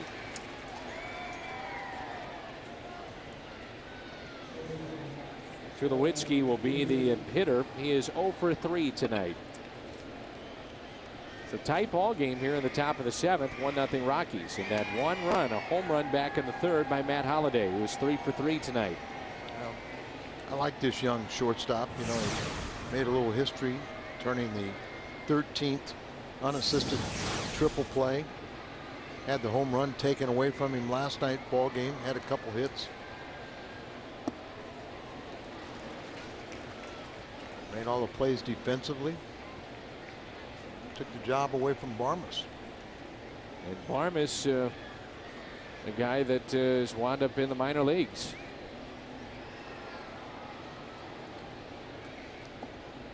Tulowitzki is grounded out to short, grounded to second, and popped out to first. Had a great road trip. Came into this game with a .400 average, 12 for 30 during the road trip. Just crushes left-handed pitching and struggling against right-handers that, you know, right now after with his 0 for 3, he's got to be under 200, but batting .458 against left-handed pitchers. For Buckles, 6 innings tonight, the most for him since he threw 6 innings in Houston against the Cardinals in 2006. The Astros won that game 4-2, and Buckles got the win.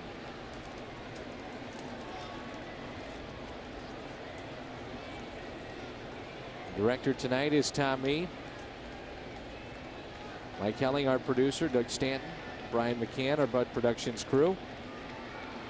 Tim Garcia helping us out along with Chris Muskoff. Grounder handed by Albert Pujols. 1-0 Rockies. Time to stretch here at Busch Stadium.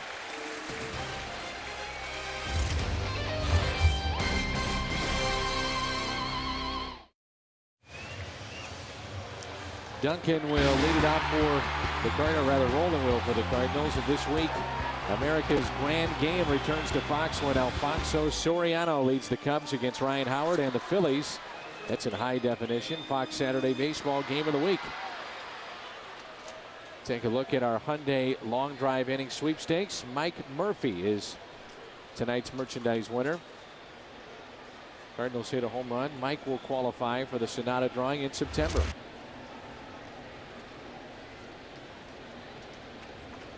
Danny Batista would take over here, his 8th professional season. He's a guy that one registered 92, but they say he can get it up to about 98, 99 miles an hour. Never really hasn't figured it out yet.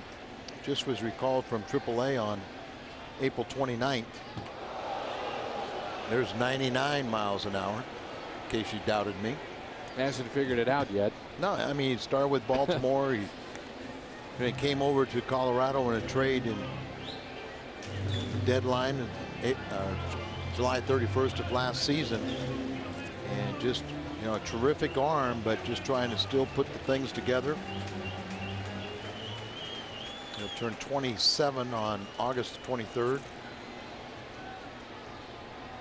1-1 pitch, fouled back by Roland. Major League totals coming in this year at 2-9, ERA at 6.50, 26 games, 20 starts, more hits than innings pitched, almost as many walks as strikeouts for a guy that throws this hard. Al, do you buy into the theory of the World Series hangover? No. Even with all the banquets and the different things that happen in a short off season, it's got to be human nature just to at least struggle a little bit to get focused on playing the game of baseball. I would imagine maybe a little bit. Why should it be a struggle? It happens year after year. Well, it does, and I think you lose a little of your hunger and aggressiveness, but I think it's a self-inflicted disease. Roman strikes out. Let's go pitch by pitch. Brought to you by Chevrolet.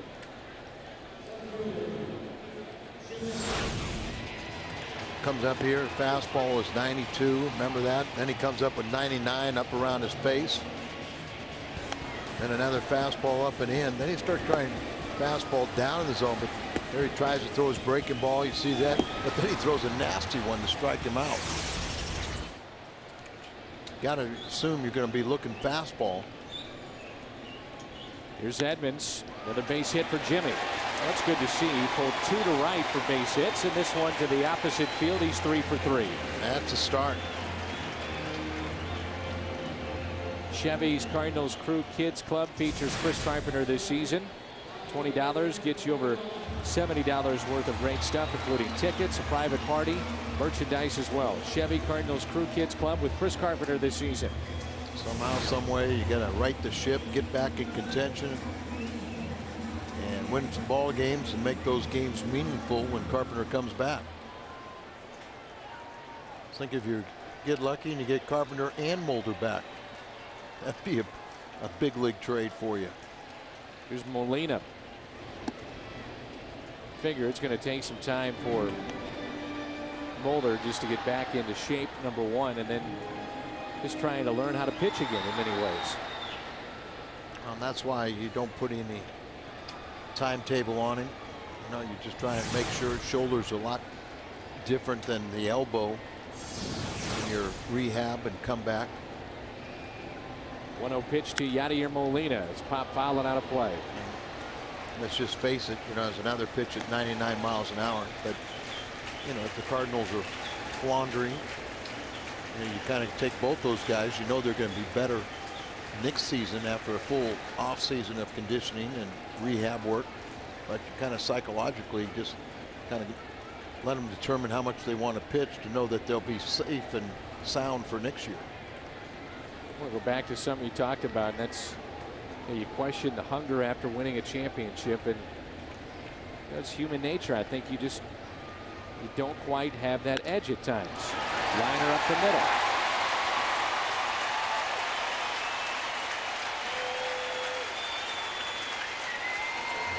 Yadier with his first base hit. He's 1 for 3, and it brings in David Eckstein.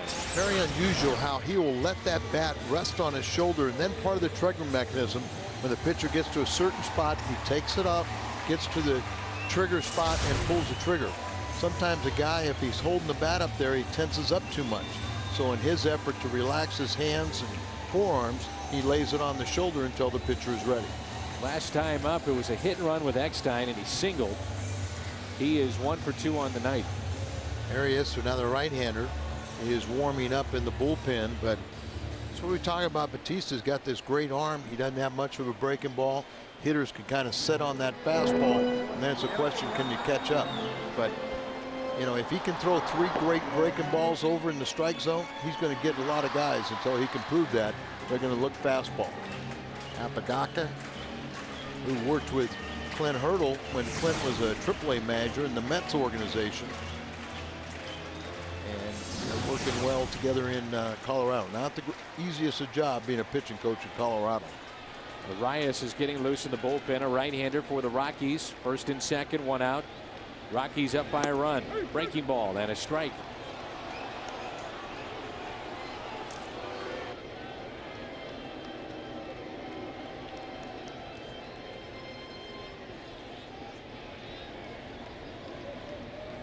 Back-to-back singles from Edmonds and Molina. 0-1 pitch to David Eckstein. 1-1 the count. Cardinals tonight with 6 hits, just 4 last night. See where the outfield is very shallow, but room in the left center field for Eckstein. Right. Ryan Franklin warming up for the Cardinals.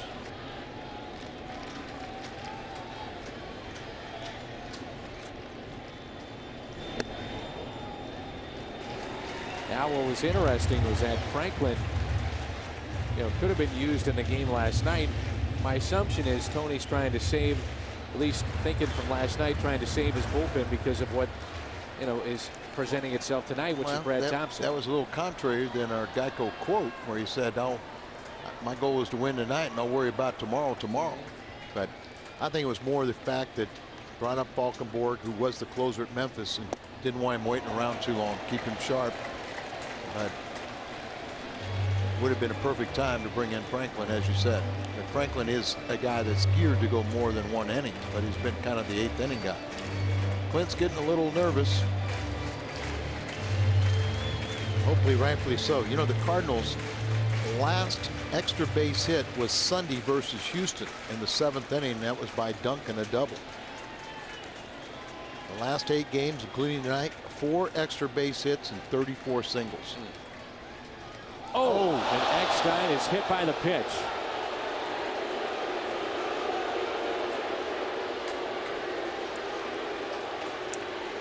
David's tough as nails, but this is what we said. This guy's got this arm that just has no clue of where pitches are going. Pitch up and in to Roland. He got away from this one. David could not. David been hit by a lot of pitches. Got hit last night. Cardinals were hit 3 times, but that's got to sting a little bit up in the shoulder area. And now the bases are loaded after that. And Scott Spezio looks like he'll be the pinch hitter. Clint Hurdle has seen enough. The Cardinals have 4 extra base hits in the month of May. Wow. We'll tell you about the change when we come back. We started our telecast tonight talking about situational hitting. Well, here we are in the 7th, bases loaded, 1 out. What do the Cardinals do tonight? This year, when you can't be home to watch the Cardinals on FSM Midwest, check out MLB.tv. You can also get the radio broadcast, MLB.tv, on STLCardinals.com, where baseball is always on. This may be the best and only chance that the Cardinals have like this tonight. Bases loaded and 1 out. Alberto Arias, young right-hander, is in for the Rockies. This will be his 4th appearance. ERA of 1.80 in his 5 innings of work. I mentioned that they had some injuries. He and Batista both were recalled on April 29th. This crowd is dying to cheer for something. Up to Spezio here. Spezio rips it fair. He delivers. 1 run in. They're going to wave in another. Eckstein is digging to third. He's going to be held up there, and Spezio delivers off the bench. Thank you. It's 2-1.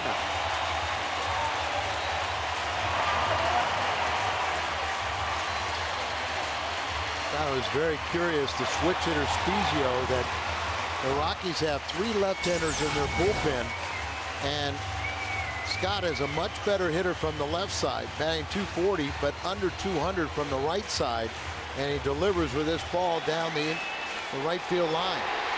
So Cardinals take their first lead with their first extra base hit since Sunday. Kendo thought he, of course, missed the weekend with the death of his father-in-law. Think about a squeeze here, maybe, as Kennedy pulls one foul. So Cardinals pick up the 2 RBIs from Spezio off the bench.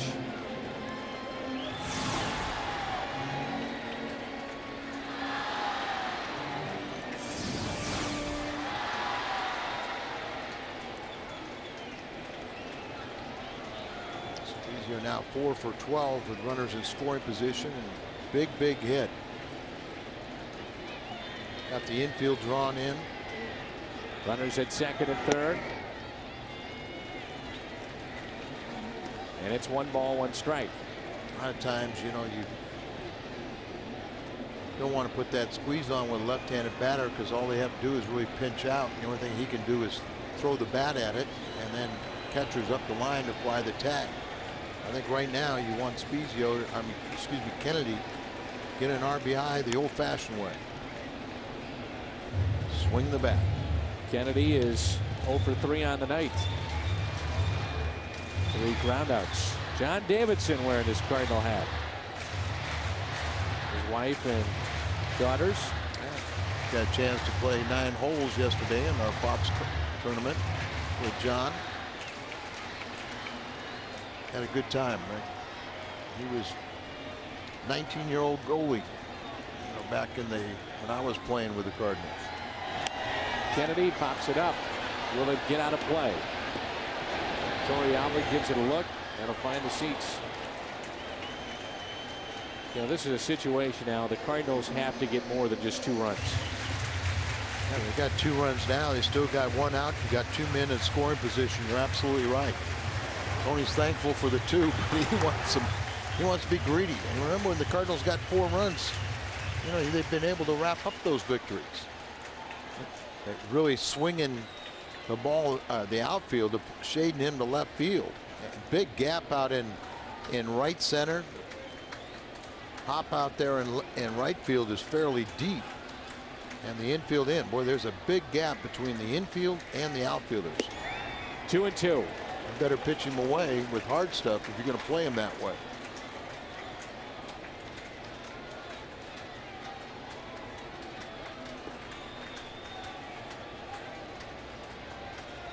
Boy, just 1 base hit doesn't change the whole reflection of a game. And a 2-2 pitch.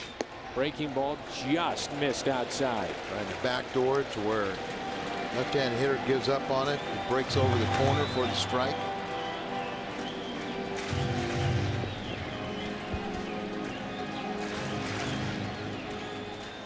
These guys are rooting on, trying to get some runs. And isn't it curious that Clint did not go to one of his 3 left-handed pitchers out of the bullpen? Ground ball, base hit. Next time will score. Spezio being waved in. Kennedy delivers. And it's 4-1 St. Louis. Adam Kennedy with 2 RBIs. Been swinging the bat better since mid-April. 2 RBIs give him 7 total now. And his average up to about 240, a little bit above. I mean, you got to take little baby steps, but you've got to score runs, and pulls this one through the drawn in infield beyond the second baseman's reach and dive. And once they got the outfield, that guaranteed that Spezio will score the 4th run. So here's Ludwig. Cardinals with 4 runs here in their half of the 7th, and they lead it by the score of 4-1. Still looking for a home run in our Hyundai inning.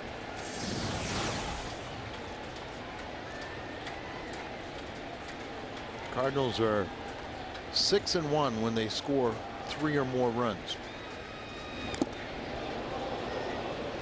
1-15 when they score fewer than 3 runs.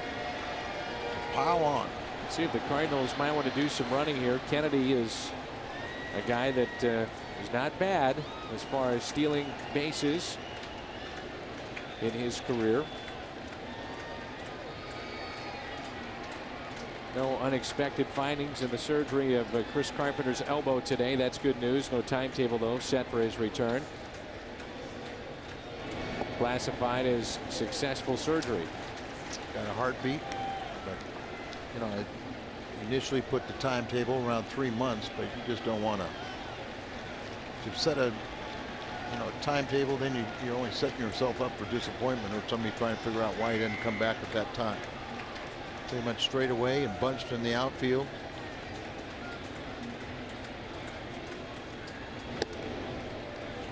.73 pitches tonight for Buchholz, and Clint Hurdle decided to go to his bullpen, and Buchholz was terrific against the Cardinals, and he decided to go very early. Yeah, I mean, in fairness to Clint, it was only his 3rd start. Remember, he started in the bullpen, and he hadn't gone past 5+ innings in the previous 2. Coming up after the game, Cardinals Live post-game show completely dedicated to your team.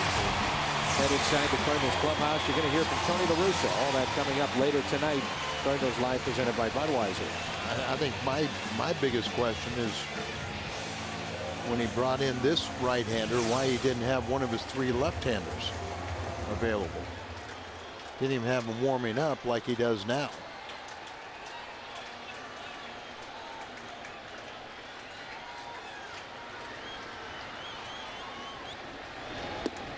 Fastball misses outside the Pujols. Grounded into a double play. 4-6-3 in the first.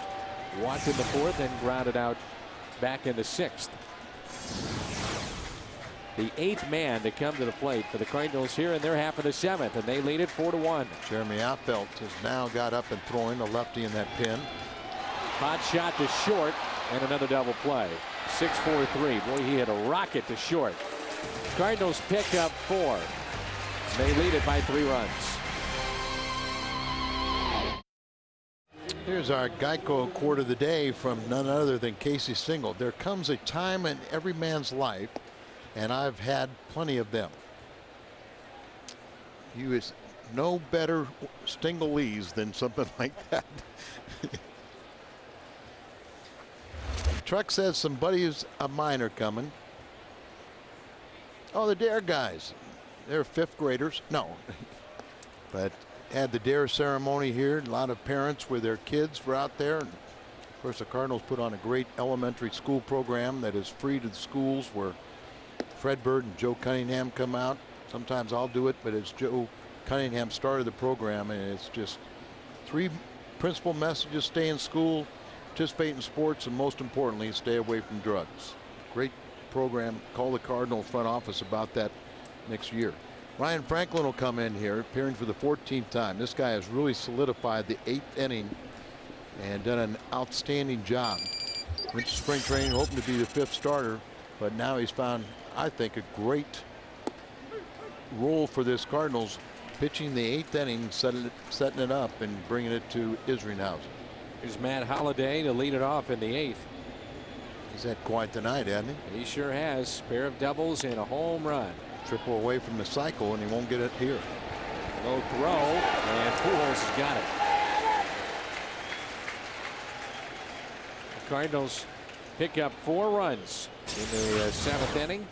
Lead it 4-1. Seen a lot of this from Eckstein. Well, you see him upset with himself a little bit. He got hit on the non-throwing shoulder, his glove hand, but Albert over there picked up a Gold Glove last year. He can soft hands. He can scoop those balls in dirt, but naturally Eckstein and Albert would prefer to have a chest-high throw. In that inning for the Cardinals, Spezio delivers off the bench with the biggest hit of the night. Then pretty good at bat there by Kennedy. Fought off some pitches, and he picks up 2 RBIs. And what's being overlooked a little bit is the fact that Edmonds has 3 hits tonight. Most hits in a game in 2007 for Edmonds. How did he hit that? Well, down and in, and wow. You know, I mean, good hitters find a way to have contact, and if you put the ball in play, remember it was the slicing line drive that Duncan made the great play, but this one didn't carry far enough. Breaking ball, but it's down and in, but you see the bat control that he has, just making contact, and that's why you have to play that left fielder somewhat near the left field line, because and why he's such a high average hitter, because he'll spray the ball around to all fields. Hit down the right field line. Ryan Franklin was saying to me the other day, against right-handed batters, they'll use a slider, a sinker, and a splitter. Left-handed batters, the cutter, the sinker, and the splitter. But he's got 5 or 6 different pitches that he can use. Sinkers, you know, he's got 4-seam fastball. I like his attitude, and I like what he's brought to the Cardinals. Remember, he's got over 100 starts in the big leagues. He could be an option. That's why he was hoping to be the 5th starter for the Redbirds.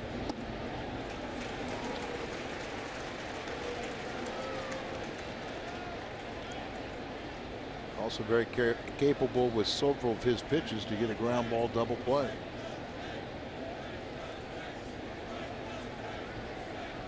1-2 the count.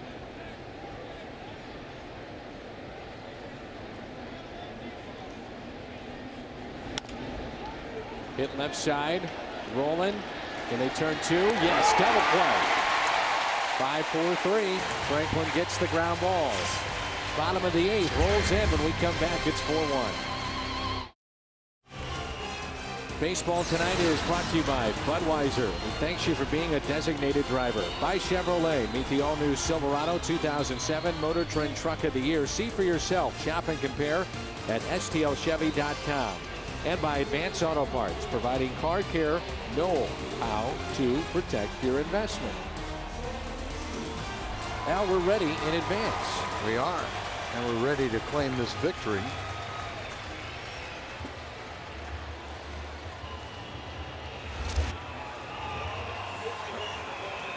Uh-oh.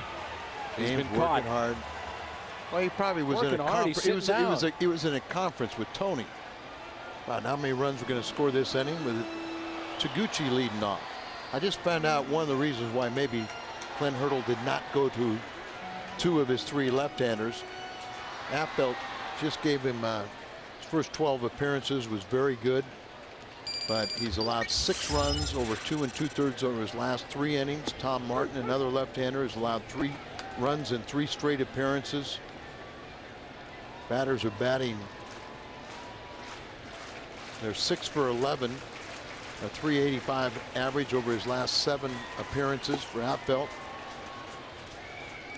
And Tom Martin recently in his outings is .389. So the lefties, other than their closer Fuentes, is very good and picked up the save last night, have struggled a little bit. Check swing by Taguchi. Appelt, another guy that's got a good arm, and Taguchi's been hot of late. Now one of the positives for the Cardinals this year has been getting into late innings and having Franklin and Isringhausen. That combination has been very good.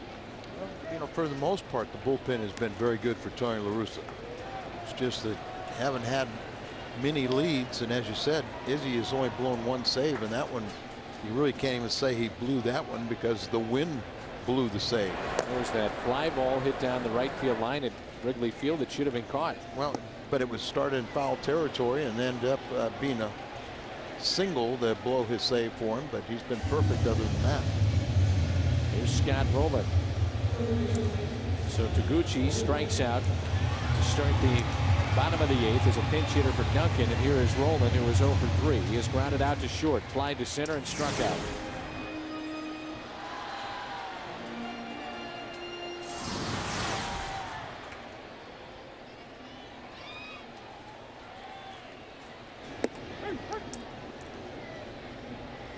Affeld was a closer for a while with Kansas City.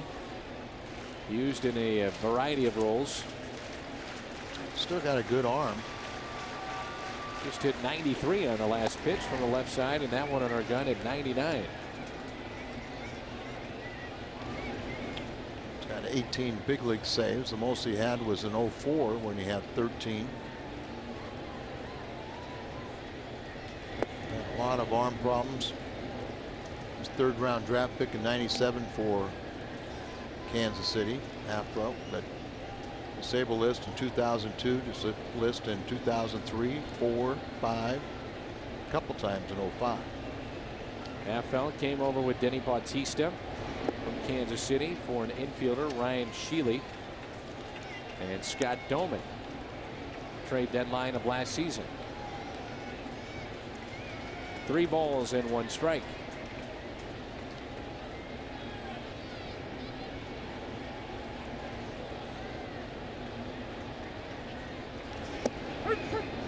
The inside corner.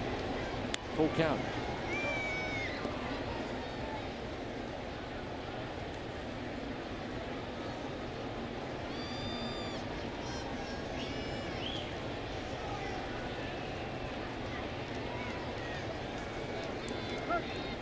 Time called by Rowland.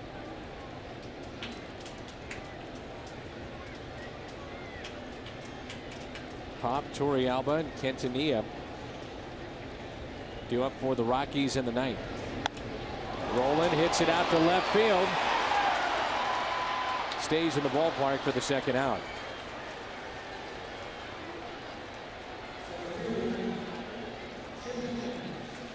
See what here's Edmonds. Yeah, see what he can do against this left-hander. As Jimmy's had a 3-for-3 night, came in batting .184, and he's now up to .211.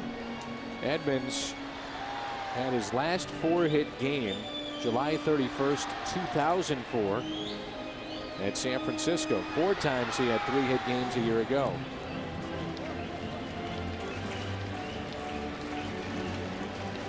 You know, Dan, everybody wants to hit all the time, but you know, wouldn't it be nice to have the Cardinals win this game? It's a big difference when you have a good offensive night and a victory on top of it. Good breaking ball. Cardinals with 8 hits tonight after just 4 in game 1 of this series.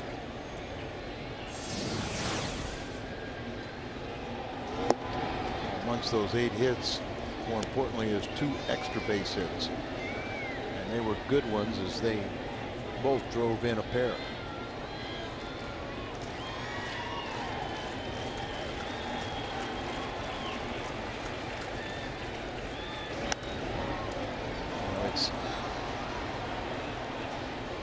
Just one of the things you still know this team is not firing as on all cylinders is if this score holds true, once again it'll be the offense can only muster runs in 1 inning. And Tony said at the very least we have to do it at least 3 innings. Edmonds strikes out. Easy time when we come back. 9th inning rolls in. 4-1 St. Louis with a lead over Colorado, and we turn to tonight's game reset brought to you by Singular. Singular is now the new AT&T. Crowd of 42,763 so Brad Thompson make his first start of the season. He gave up 1 run, and that has been the only run for Colorado tonight. Matt Holliday with his home run, number 6, back in the 3rd. Great defensive play by Kennedy. Best of the night from Duncan. And off the bench, it was Spezio delivering. That brought in 2 to give the Cardinals a 2-1 lead, and then 2 more would score thanks to Adam Kennedy. Game reset brought to you by Singular. Singular is now the new AT&T. 14th appearance for Isringhausen, and now the numbers are very good. 8 saves and 9 opportunities. And we talked about that. They really couldn't fault him on that 1 blown save. Opponents only batting 163. Moving up the list in the all-time save list, he's now sole possession at 24th place with his 257 lifetime saves. He's the Cardinal all-time save leader, 181, and has 4 30-plus save seasons with St. Louis. In the season, he's pitched 9 1/3 and given up just 3 runs on 6 hits. A season ago, control was one of his biggest issues, and thus far, Al, he's only walked 2. Well, he just had that hip surgically repaired, and now that when he puts that landing leg, he doesn't have to think about how to protect the pain. He can just work on control, and his step is so much better. It's very difficult for any pitcher to pitch without a solid foundation. So I mean, he didn't make any excuses. We didn't know about it until the pain got so bad. He had to call it quits, and then it was really tough to watch his teammates out there, and Wainwright in particular, to handle his role. Pujols will put away out number 1. That's how we start tonight. Consummate professional and team player. He was in that bullpen rooting on and helping Wainwright and the other relievers. The young guys came of age. Tony, in the World Series, you know, I'm sure Tony would have rather had all the veterans, but he was forced to use Wainwright and Tyler Johnson and, you know, all those guys, and they came through. And they learned an awful lot on the biggest stage. Opponents only hitting 160 against Izzy this year.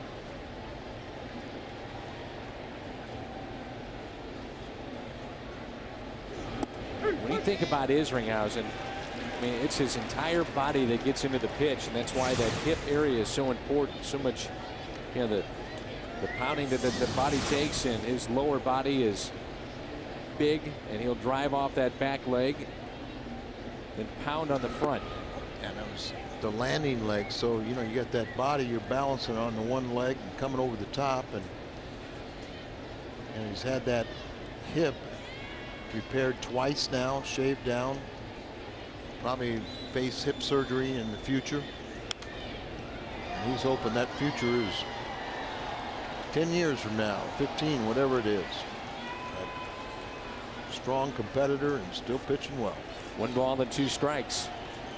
Now, he came in to this outing having thrown 180 pitches this year. Nearly 70% of those have been strikes.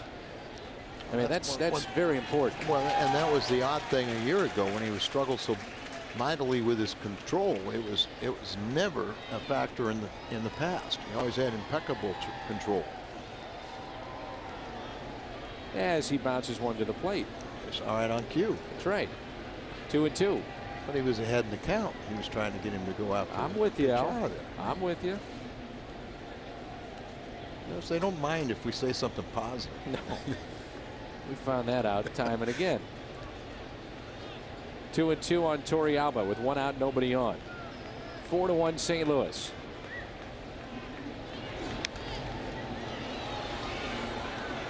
Torrealba walked in the second, grounded out, and has flied out.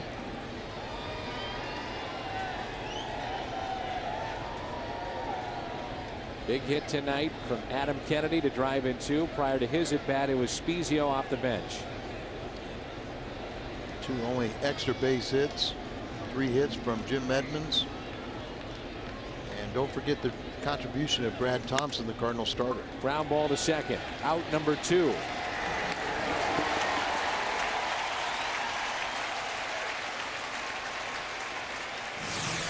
Pat and Ricky are standing by with Cardinals Live, presented by Budweiser. Jim Hayes as well.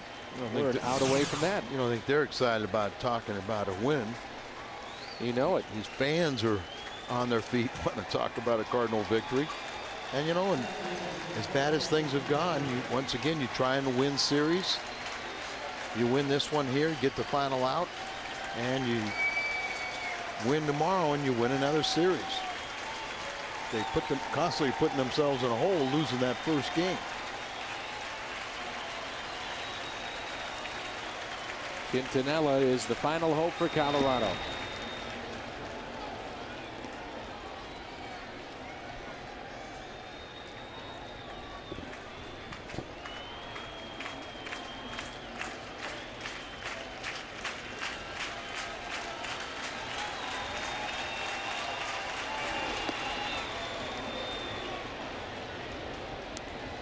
Get ahead of ourselves. Our Izzy falling behind 2-0. Regroup. Milwaukee wins again over the Nationals 6-4.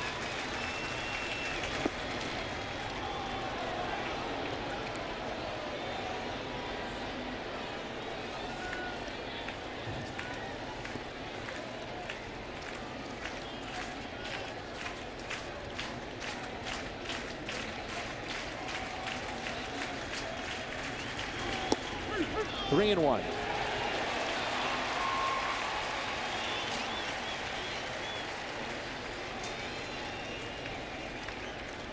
On the air tomorrow at 11:30 with the pregame show. Afternoon baseball here at Busch Stadium. The 3-1 pitch. Liner, and it's caught by Rolen, and the Cardinals win it. 4-1 our final tonight. Jim Edmonds with 3 hits. Spezio off the bench. His RBI to play 2. Kennedy a big RBI base hit to play 2. And Jimenez picks up his first win.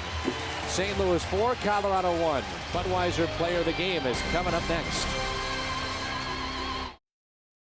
Jimenez, his first win in the big leagues, and it's 4-1 our final tonight. The Cardinals beat the Colorado Rockies behind an 8-hit attack. Al Raboski, Dan McLaughlin, 4 hits last night, but timely hitting. We started our telecast tonight talking about that. The Cardinals get that, and it is a big reason why our Budweiser player of the game is named the player of the game. Timely hitting. And, you know, we get that timely hitting, a pinch hit appearance for Spezio. and he really came through. Bases loaded, the only extra base hit. They give him a double right here and scores 2. Kennedy got a big base hit after that, but they said he took second base on the throw. But this is nice to see. The Cardinals could talk about a victory. Still a whole bunch of singles, but with the good pitching. And don't forget, Brad Thompson set the tone with his good 5 innings. All right, Pat Paris and Ricky Horton have a winner to talk about tonight. Pat? All right, guys, thanks. We will see you in just a moment on Budweiser Cardinals Live. We'll bring you an interview with the star of the game. As mentioned, Ricky Horton will join me with analysis, and we'll bring you Tony La Russa's comments on this 4-1 victory. That and much more coming up on Budweiser Cardinals Live. Keep it right here, live from the ballpark on FSN Midwest.